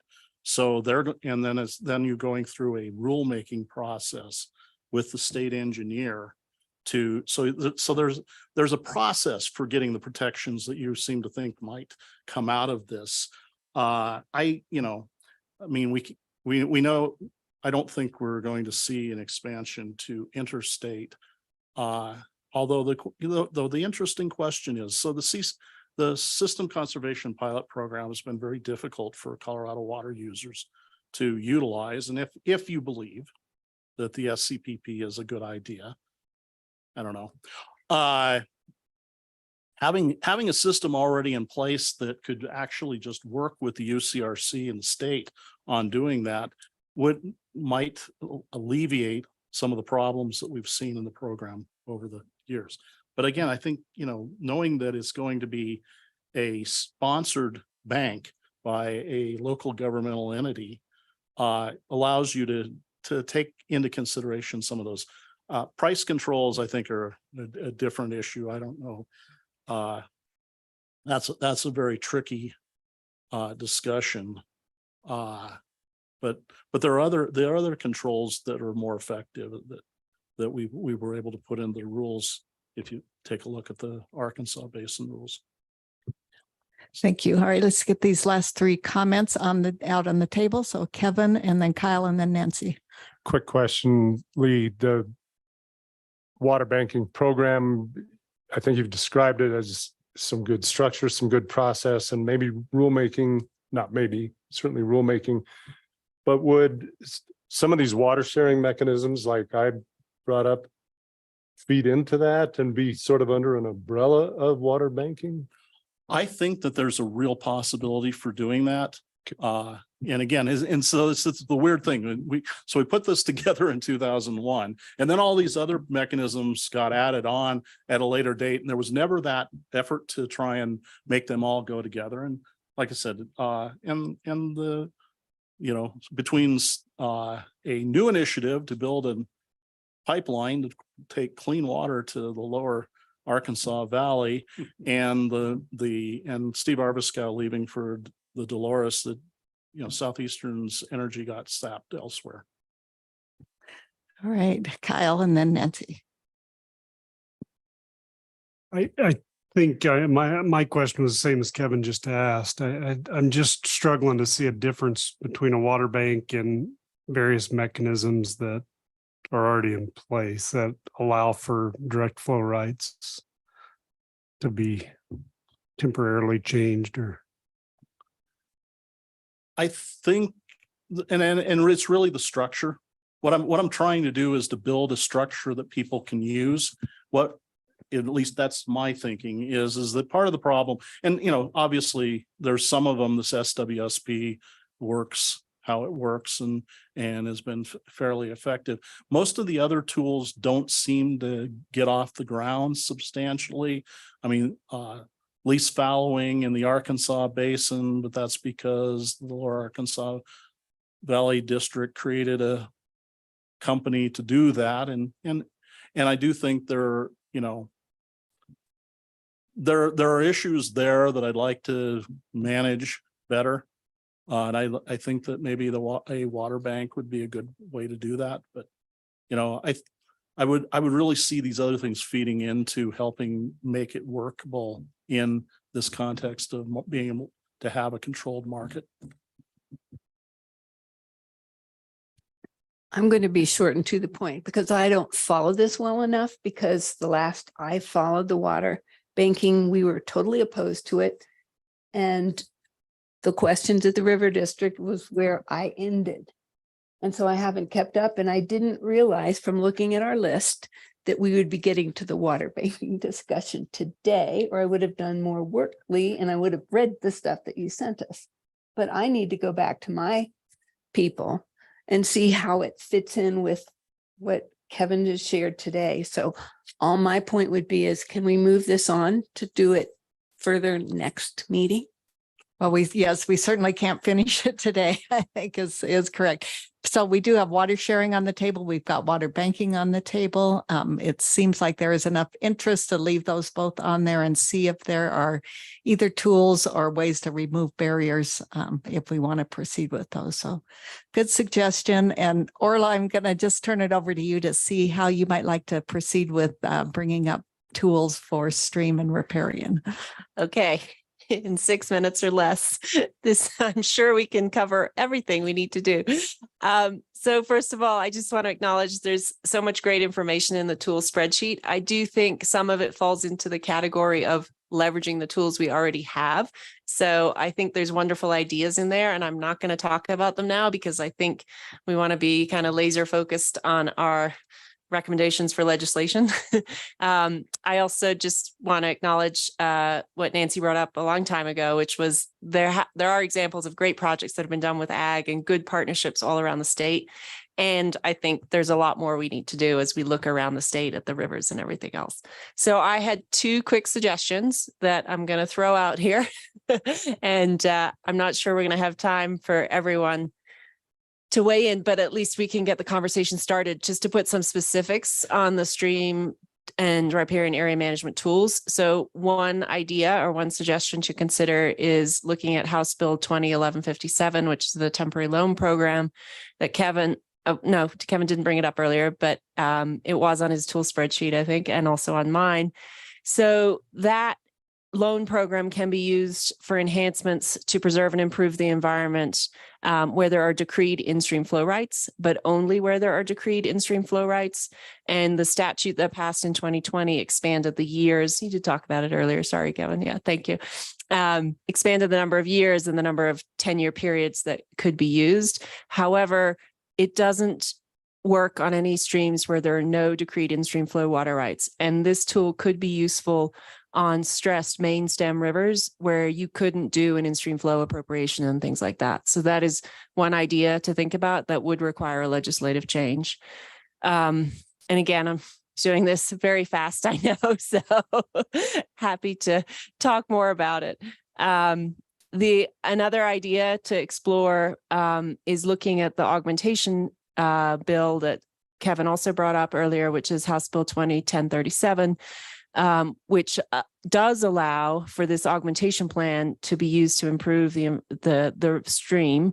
Does not have to have an in-stream flow, but the only place that has been used so far is on the Poudre River in Fort Collins. And so really thinking about the process around that and the water court application, and is there some way to open up that tool to make it a little bit more user-friendly and approachable? Because right now there's huge cost barriers to getting that done successfully.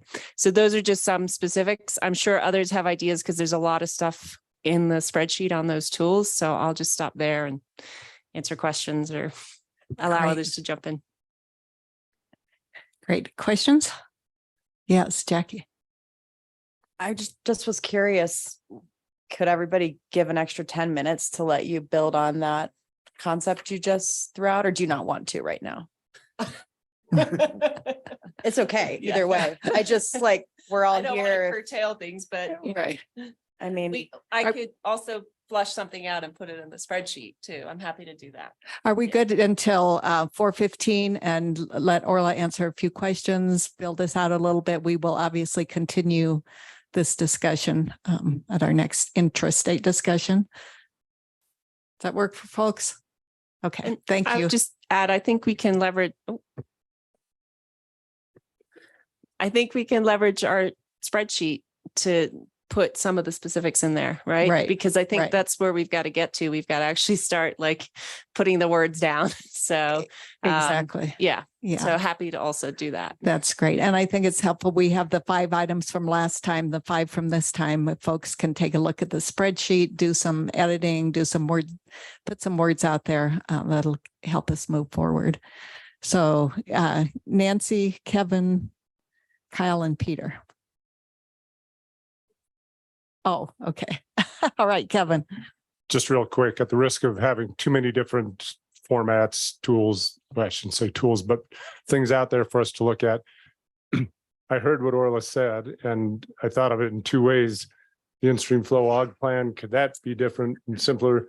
Or the in-stream flow loan, could that be used for where there aren't water rights? And it just made me think bigger picture. So I'm not emailing Kelsey over the weekend again and asking her. I'll just ask the group. I could take my I could take my list of tools. So here's a different format and put that into a matrix similar to what I had done before. And where we could document those shortcomings and then what fills the gap.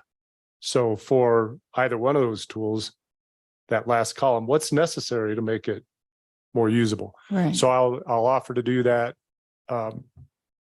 sometime between now and the next meeting, if that seems helpful, not to duplicate too many form, or you know what I mean. Which spreadsheet are we looking at? But I'll just put that out for the group.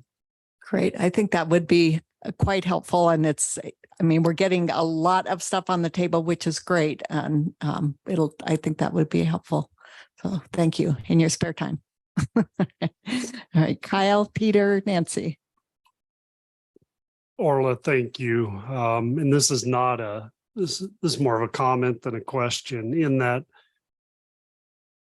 being involved with both of the programs you reference, the one, a lot of the times because there's not an in-stream flow is because there's a calling structure, a drying structure.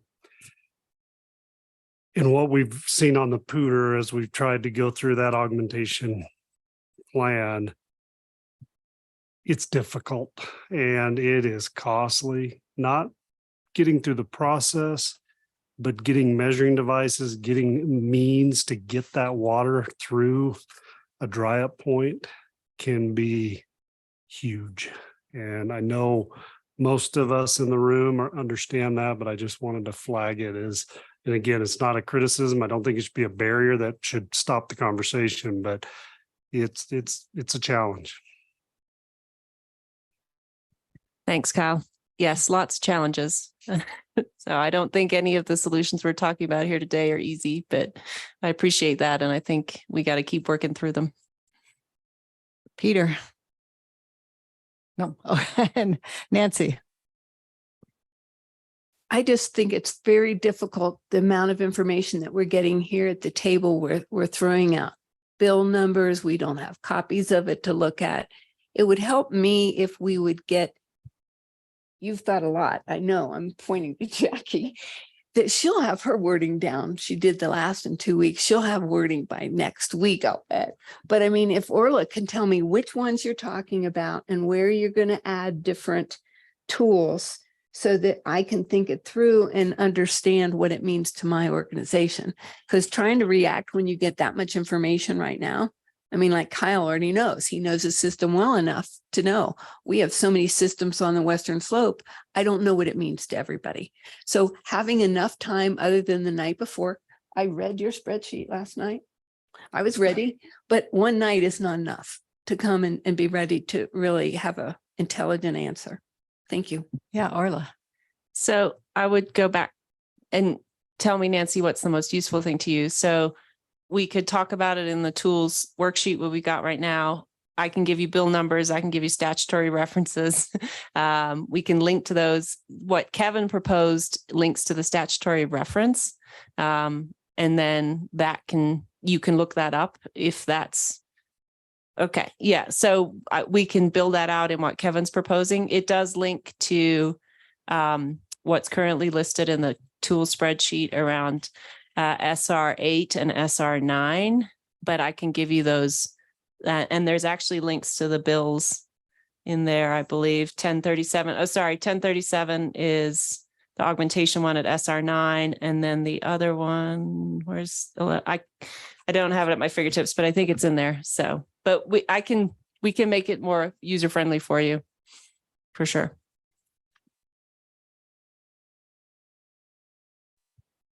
All right, other comments, Aaron? Really just a comment. I also would love to reserve a little, I'm hesitant to say it because I know we want to spend the vast majority of our next meeting on the interstate issues.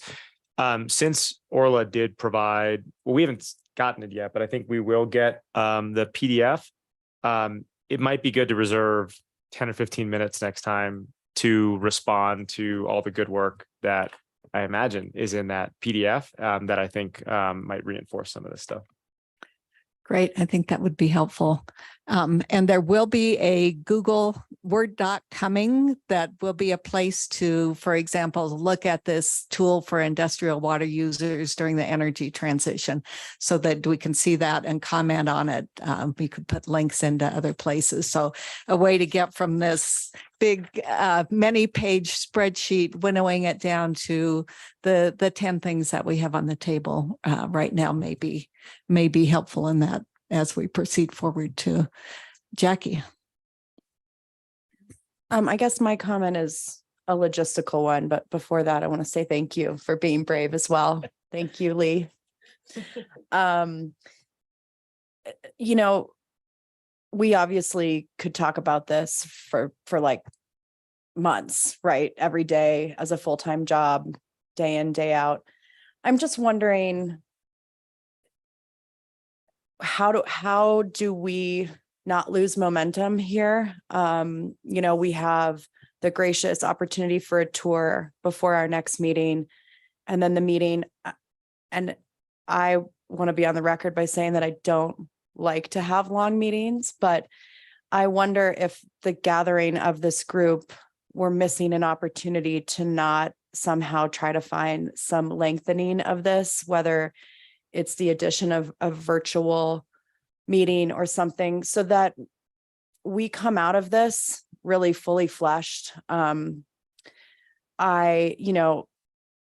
think there's almost this sort of Chatham House rules thing going on where, like, how can we put out these ideas? How can we redline legislation and throw it on in the floor and all feel comfortable with each other that, you know, of course there's going to be articles written, et cetera, but, you know, we got to keep the momentum to be able to do that and sort of feel safe and feel that we are creating something here.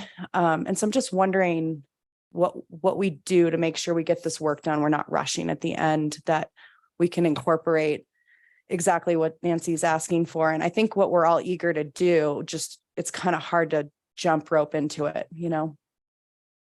Right. Yeah. Good comment, Peter. Thanks. Thanks, Jackie. I didn't feel that I would get a lot of support as an alternate to say what I think I just heard you say, which is this group needs more frequent and longer meetings.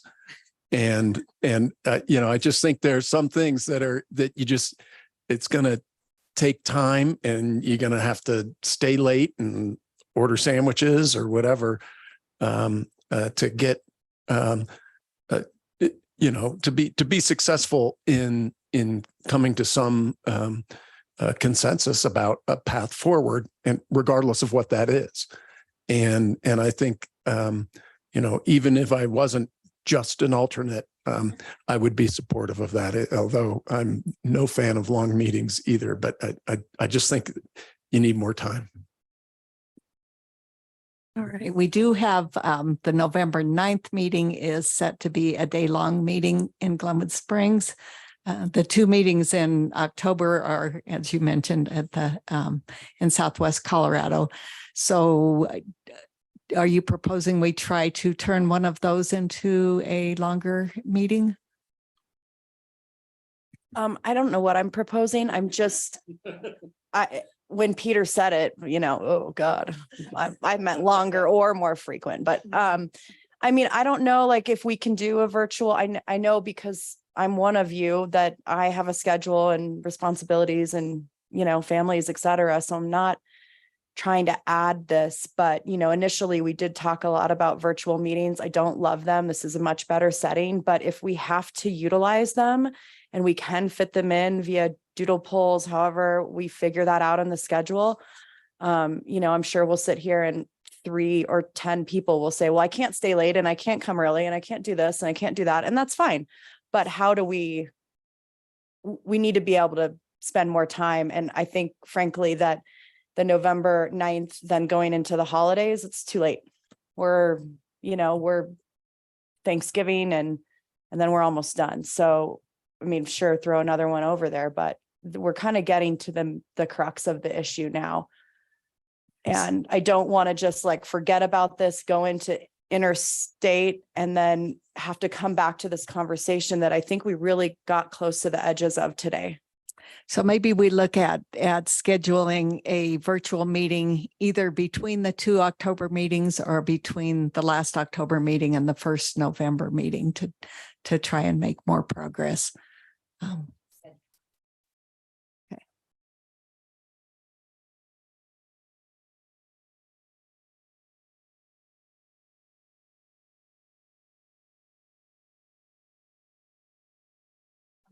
All of the meetings are on the website, but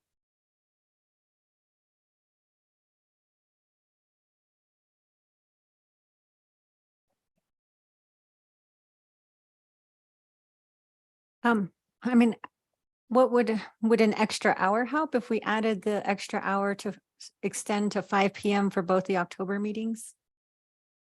If people are already traveling for those meetings, would it be that difficult to extend 1 hour? Most folks might be going home the next day. Would that work? So let's go ahead, Kyle. No, I've already booked my flights for both of those Oh. trips, and I think they both leave about 5, all 4 extending earlier. But I know others may be traveling beforehand, so. What about starting our meeting at 11 instead of 12, going on from the tour directly to the meeting? Might that work? We'll throw out some options between now and the next meeting for folks to think about. Does that work? Yeah, Kyle. I want to second something Aaron said, maybe. I hate to see the momentum we've gained today and last meeting lost by shifting to interstate stuff the next meeting. I think we're just starting to surround some things, and I think I would suggest we stick with it and let's see if we can land something before we go a different path. Okay, other comments? Peter. Yeah, I don't want to lose or for the group to lose momentum either. I do want to remind the group of the primary statutory charge, though, that touches more directly on interstate, and given the schedule, you know, you're going to be halfway or more into the meetings before you even say the words interstate. So maybe we're going to have to walk and chew gum at the same time. We do want to take advantage of Commissioner Mitchell's attendance at our next meeting as well, which we may not have the opportunity to have that later on. So yeah, we may have to try to do everything at once. All right. We are at 4:10. I would love to do our usual around the room. Before you go, just give you a last chance for any final word, what you thought went well, what might help improve things for our next meeting. And we'll just start with our alternate right here, Peter. Well, thank you for welcoming me as an alternate today. And I look forward to watching from the back row again. I'm ready to step to the front if and when necessary. Thank you. It's a big charge, and those that are really appreciate everybody's time committed to this. Thanks. Kyle?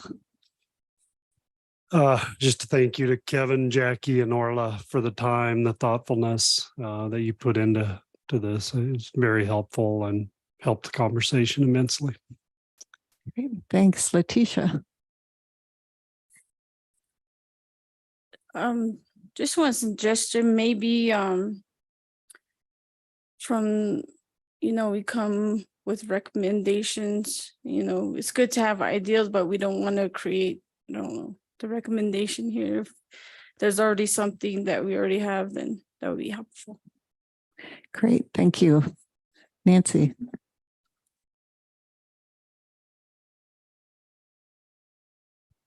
I agree with Peter. Thanks for allowing another alternate today. It changes dynamics. I know a little when that happens.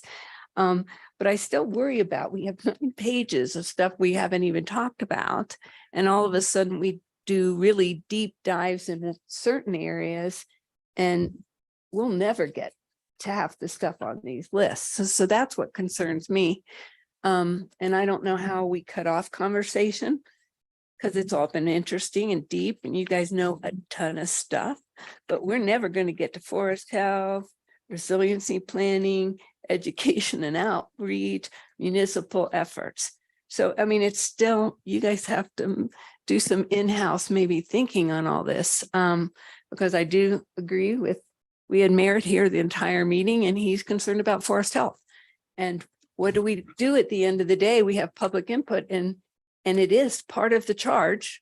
And I agree with interstate is probably more important to my group. We feel more vulnerable because we're wet water in the West Slope. So that's just, I don't have an answer. Those are my reflections of what I think, what you guys have to deal with. And Darius, you get to be here next time. So it may be a matter of prioritizing and saying, knowing we can't get to all of that, what's most important. Thanks, Nancy. Kevin. Thanks. As I've maybe said before, I really take seriously my carved out role on this task force as advisory and non-voting. And I hope that, I guess I'm gratified that you respect that I try to give you a lot of advice and I hold back on opinions. I'd like that role and I hope it's working for y'all. It's great. Thank you, Alex. I just want to appreciate everyone making the effort to show up in person. We had this conversation in the beginning, and to me, it makes such a difference. And I know some people have to be online, and I personally like having that option in the background, but I think the conversation, the robust conversation, the ability to say things that might be unpopular comes from being in the room together. So I really appreciate the effort that everyone's making to show up in these long distances. Thank you. Lee. I think I've said everything that I have to say for today. Right. Thanks, Lee. Aaron. Yeah, I appreciate seeing everybody in person, and really appreciate those of you who made real concrete proposals. And I'm looking forward to digging into those, but it gives me something that I can focus on and maybe have a more complete and thoughtful response. So I hope I will think about if I can bring something a little more tactile, but I appreciate those that were willing to kind of start that process. I think it really helps. Great. Thank you. Kelly. Yeah, and I agree with Aaron. I really appreciate the concrete proposals that were brought here today. And where my mind goes is, oh, I want to dig into this. I want to research it. Who do I need to connect that person with? And so that's the luxury of my role. I get to kind of work with, folks in our agencies and the Attorney General's office and whatnot, just exploring and understanding and researching what's been proposed. So I'm really excited about that going forward. And then I also just want to express my gratitude to the task force being willing to adjust the schedule so that Commissioner Mitchell can be available for the interstate discussion at the next meeting. So thank you for that. Great. Thanks. Jackie. Yeah, thanks. I guess I'll offer a potential way forward. I like, Nancy, your comments. What if we all just listed off of the spreadsheet from intrastate, knowing that we have some additions today, the ideas that are most important from our perspective that we spend time talking about. And I don't want to say like, pick your top 3, like if you've got 7, fine. And and maybe we'll realize that we all have kind of the same ones, and then we can put them on the agenda, because that's what I'm noticing is that agenda items get time, everything else falls apart. So I don't know exactly how we do that. That is, sorry, I can't see that. Okay. Oh. Stream and riparian area management. Okay, yeah, SRAM. That sounds great. I'm writing down Yeah, ideas that you all have for the agenda for next time. So I started with SRAM, which is my acronym for Stream and Restoration Area Management. Got it. Okay. Great. And Jackie, I think we could, I think that's a great idea, and we could facilitate that prioritization. That could be a real time saver to say, here are 5 things that everybody thinks are important, or 15, or whatever we get. Yeah. Thanks for that. Orla. And sorry, so Oh, just one go. other thing Sure. is, if we can only find like 2 hours out of everybody's days, maybe we get lucky and we have a variety of conversations instead of a long one. Lee just told me to stop, so.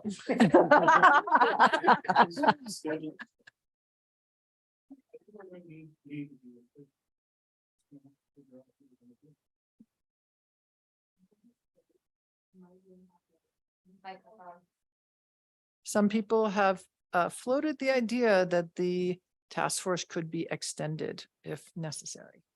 And that's, Lifetime appointment. yeah, not permanently, but a month or 2. Thanks. Orla. I just want to thank Kevin and Jackie for all their work today. And I really want to appreciate the robust discussion in the room. I think it's been a great conversation, and I'm really encouraged to see people digging in and working on tough issues. So thanks, everyone. Thank you. Lisa. I appreciate all the good conversations and the options that people put on the table. And I do see that the need for more time or more efficiency, or just something to be able to get through the topics that we have before us. So in terms of the next meeting, I know people have their travel plans already, but Southern U is, we're willing to forego the tour. I thought that would be a good way to showcase some of the things that we do down there. But if we do need more time, we're happy to forego the tour and extend towards the morning for the meeting. Okay, thank you. More to come on that. And Mike. Last one, you guys can all go home. Oh, we got 3 on the screen. So Oh, yeah, we do. So the concern here, and I think it's throughout the room, is we don't have enough time to do this, and we make some poor recommendations that we're going to suffer for years to come. And so, as the world I live in, I'm very busy, but I am willing to extend, some hours on some of these meetings. I don't know what else to do. I guess that's the only way we can do it. Or, like Alex said, are they willing to extend our timeline to get this done? I don't know if that is something we can look at, but just like Lisa said, we kind of want our life back in December too. So there is that. That was said with the mic off. Oh, I'm sorry. All right, enough said. Mic off. Thank you. Randy. I just want to express appreciation for the facilitator, our Madam Chairwoman, today, because I think you did a great job balancing both the virtual and in-room participation. I don't feel like I lost anything, and obviously a lot of us have other commitments that we've have to attend to, so I appreciate the mixed meeting format. Thank you. Thanks, Randy. And Gerald, you get the final word, if you're there. All right. If you're speaking, you're on mute. And if you're not, we'll, there you go. Yeah, I'm here now. All right. Thanks. I want to show my appreciation for everybody's participation today. It just concerns me that we're getting so much stuff on the table. We're not going to really be able to go through it and do a good job on any part of it. I think we need to prioritize more and have some type of vote on what we move forward and what we don't move forward, because it doesn't seem like we're, it just worries we're going to get too many things and we're not going to do a good job on any of them. I guess that's how I'd leave it. Great. Thank you for that insight. Kelsey, you want to have any final words here? All right. So the takeaways that I have for what we will do for you guys is we will figure out a way to send you something to ask you to prioritize the remaining intrastate tools between now and the next meeting.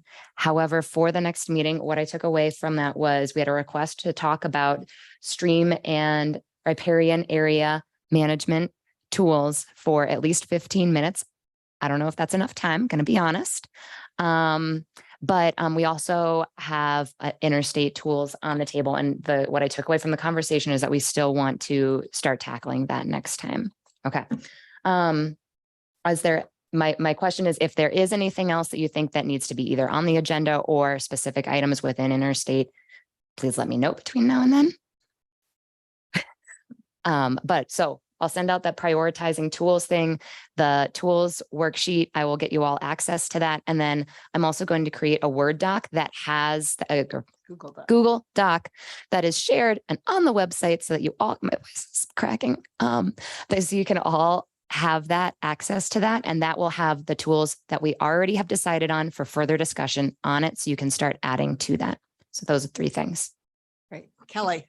Sorry, I was going to say, if there's anything specific that you would like from the commissioner or Amy Ostak that would be helpful to guide the interstate conversation, please let me know. And I know they'd be happy to do that. And I also, of course, provided that memo that came from my team as well regarding like kind of the background on demand management and the drought contingency plan.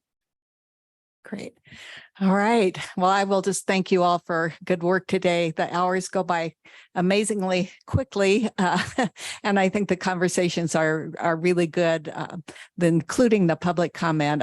When the task force started, I think there was a lot of skepticism that either it's just going to be an all-out battle or nobody's going to talk about anything important.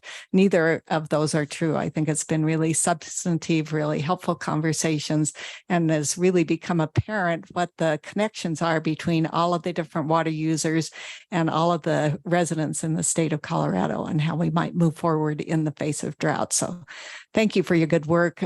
Continue meeting with your constituents group and bringing ideas forward, and more to come. Drive carefully on your way home. Thank you. And thanks to Northern. Let's give them a round of applause.